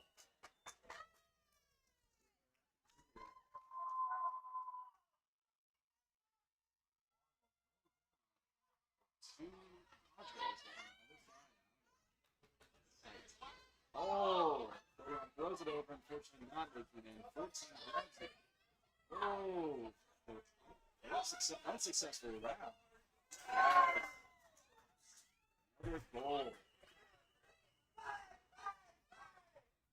No goal. Let's see what they call.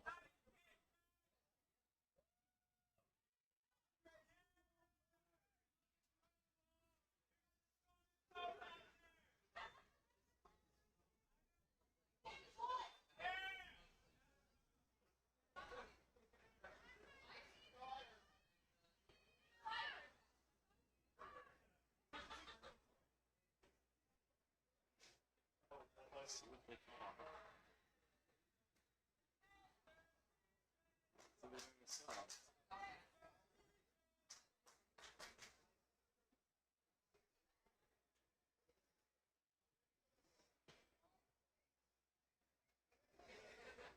We have an injury, so unfortunately, guys.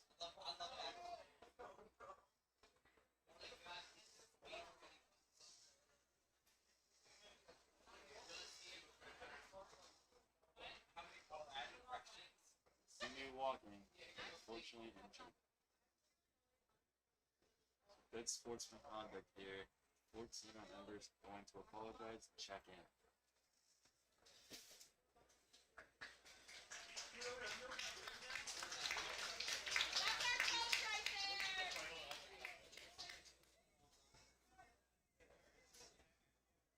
Game will continue in a second. Let's see what happens.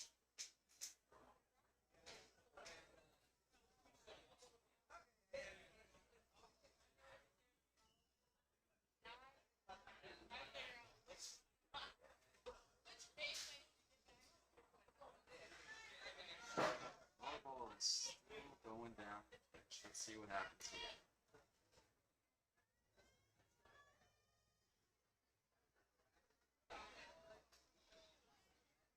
It's 50, 120 with Embers up. Let's see if Olympians can pull back some work points and get in there. Oh, 69 with a good one-handed scoop. Oh, freaking unfortunately not grab that. Oh! The Embers grab that ball. Oh, good. Oh, oh, the easy. Oh.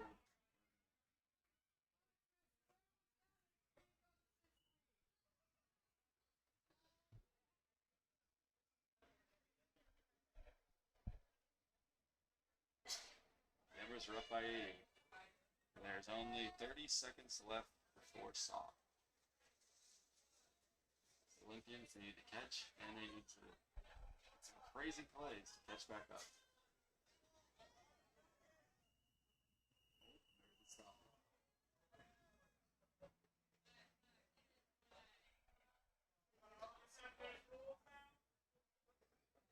Oh, looks like Embers get possession of the ball.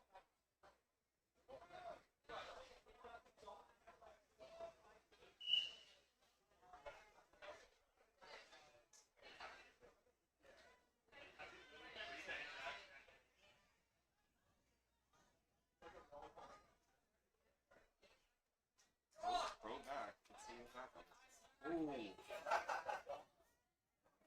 Oh!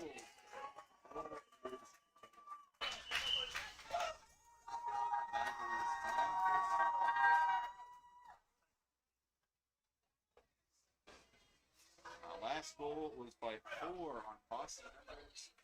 It was all over. Again, another score. So far in the game, we've had some very good scores. We've had a very good time. The Embers, it looks like the Olympians are coming back and they're having a good time in the second half of the first portion of this game. It's like 4 has gotten a good amount of scoring in. Same with 13. 13 is doing phenomenal. That is Thomas Flavors. And I don't know what they're feeding them, but they seem to be doing a great job today. And 4-2 at the last, looks like the last, not last, they did have a legal contact from behind, but they still have, as of right now, 4 goals. So it seems like, let's see what they pull off here. They're not using a seeker here from the Outlaws. It's going to be seeker today. Let's see what he can pull off.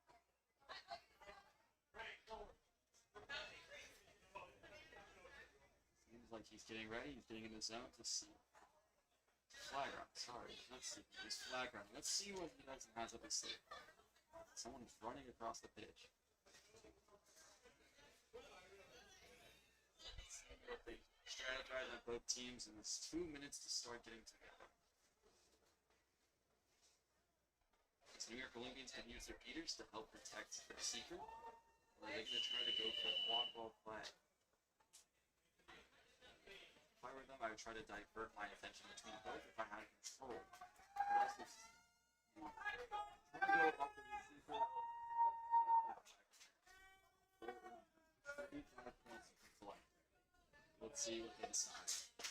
The Embers are ready and back in action. So are the Olympians.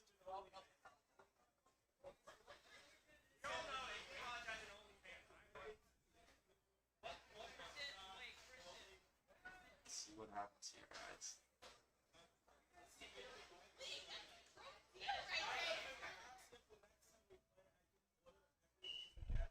Embers have control. They are ready to start blowing up these chasers and beaters around the flag runner. 23 and 17 on Olympians are not playing around it. They're ready to blow up this seeker and beater. So they are both going for flag runner and seeker flag.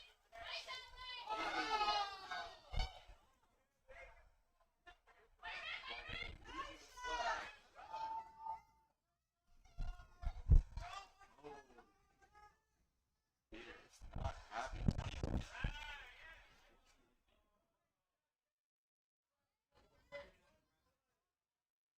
Oh, number 9 trying to score. Oh, number 9 with the assist. Is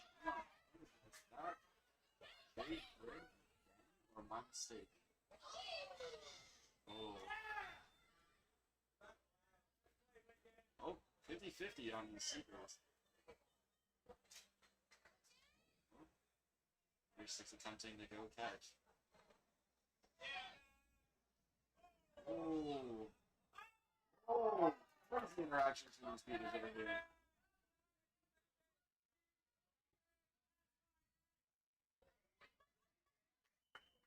He's still trying to attempt.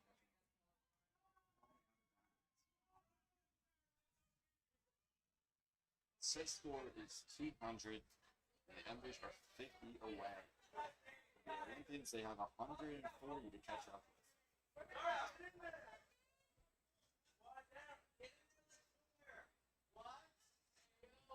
Embers are not backing down. Oh, 13 with a one-handed catch again. 13 with a great goal through the top rope.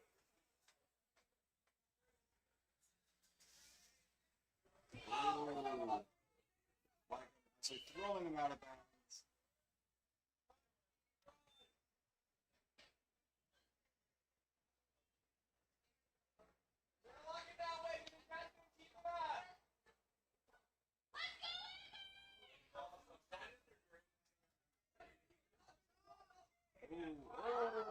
Almost get blocked. Double zero. Going into block. Oh, let's see. Let's do. Oh! 13 is picking that up. All right. Draining that into the Olympians.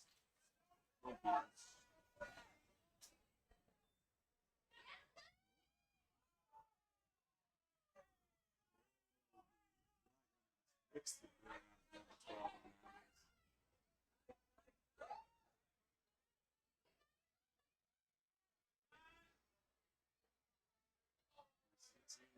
still trying to catch. Oh, and it's protecting the ground.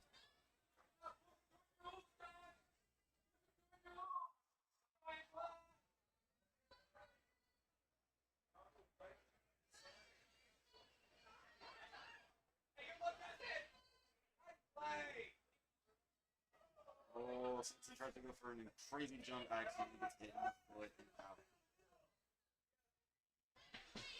Speeders are non-stop attacking each other. It's a game for survival at the end of the day. Now it is.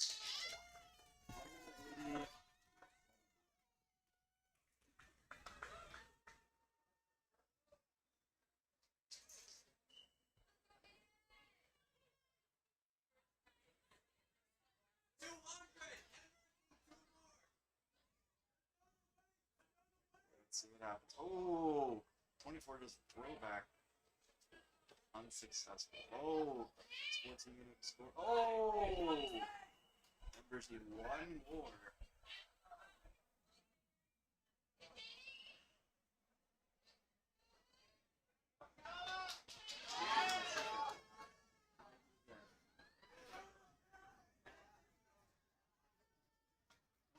Oh, both to be defeated.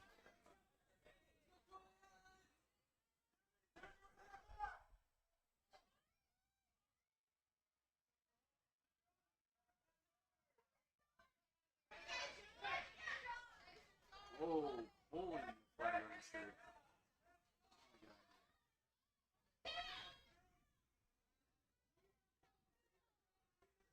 Oh, 31. Thrown on the ground.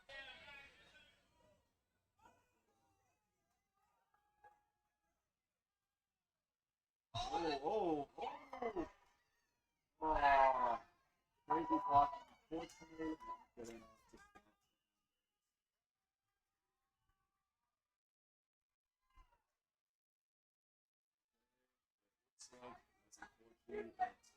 for next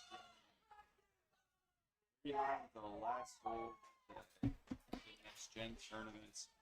That again was Daniel Burda.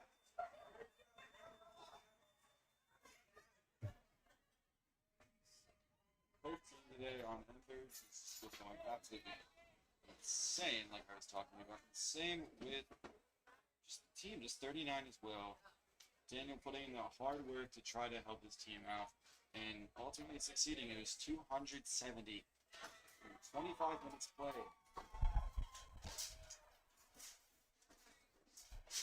We're going to go to the commercial and then we'll be back for the ceremony.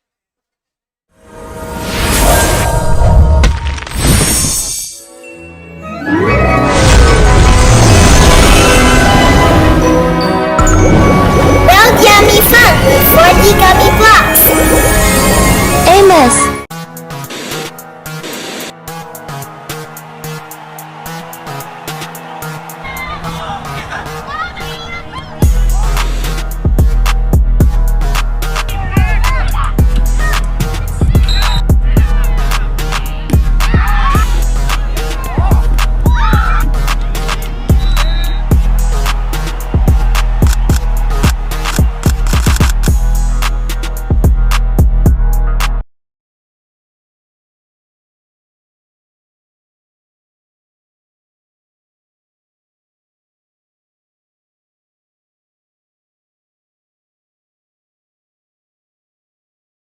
we're about to do a ceremony here, and it looks like the Embers are lining up.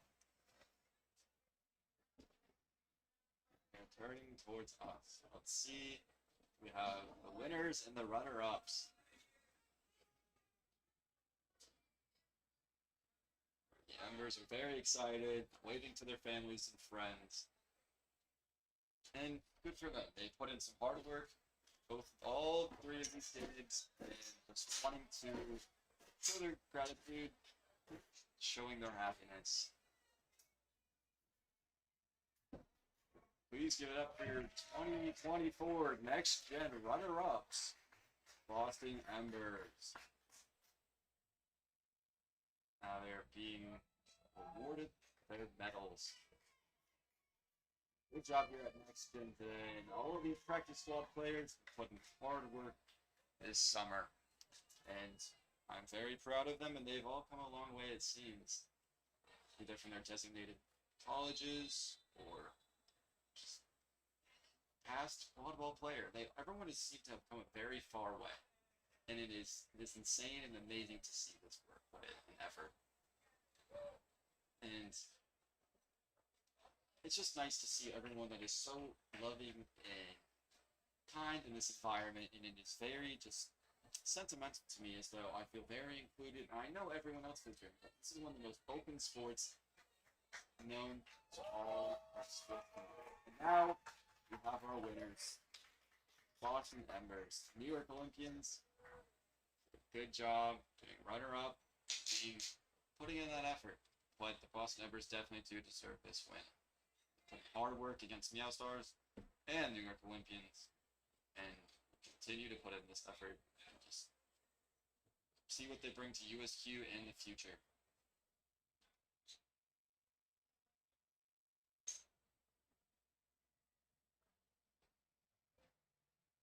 We are taking pictures over here to show our gratitude and show our happiness.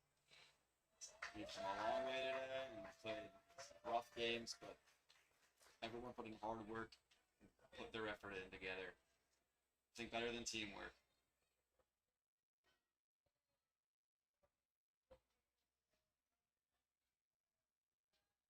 Seeing the Boston Embers are coming down, take a picture.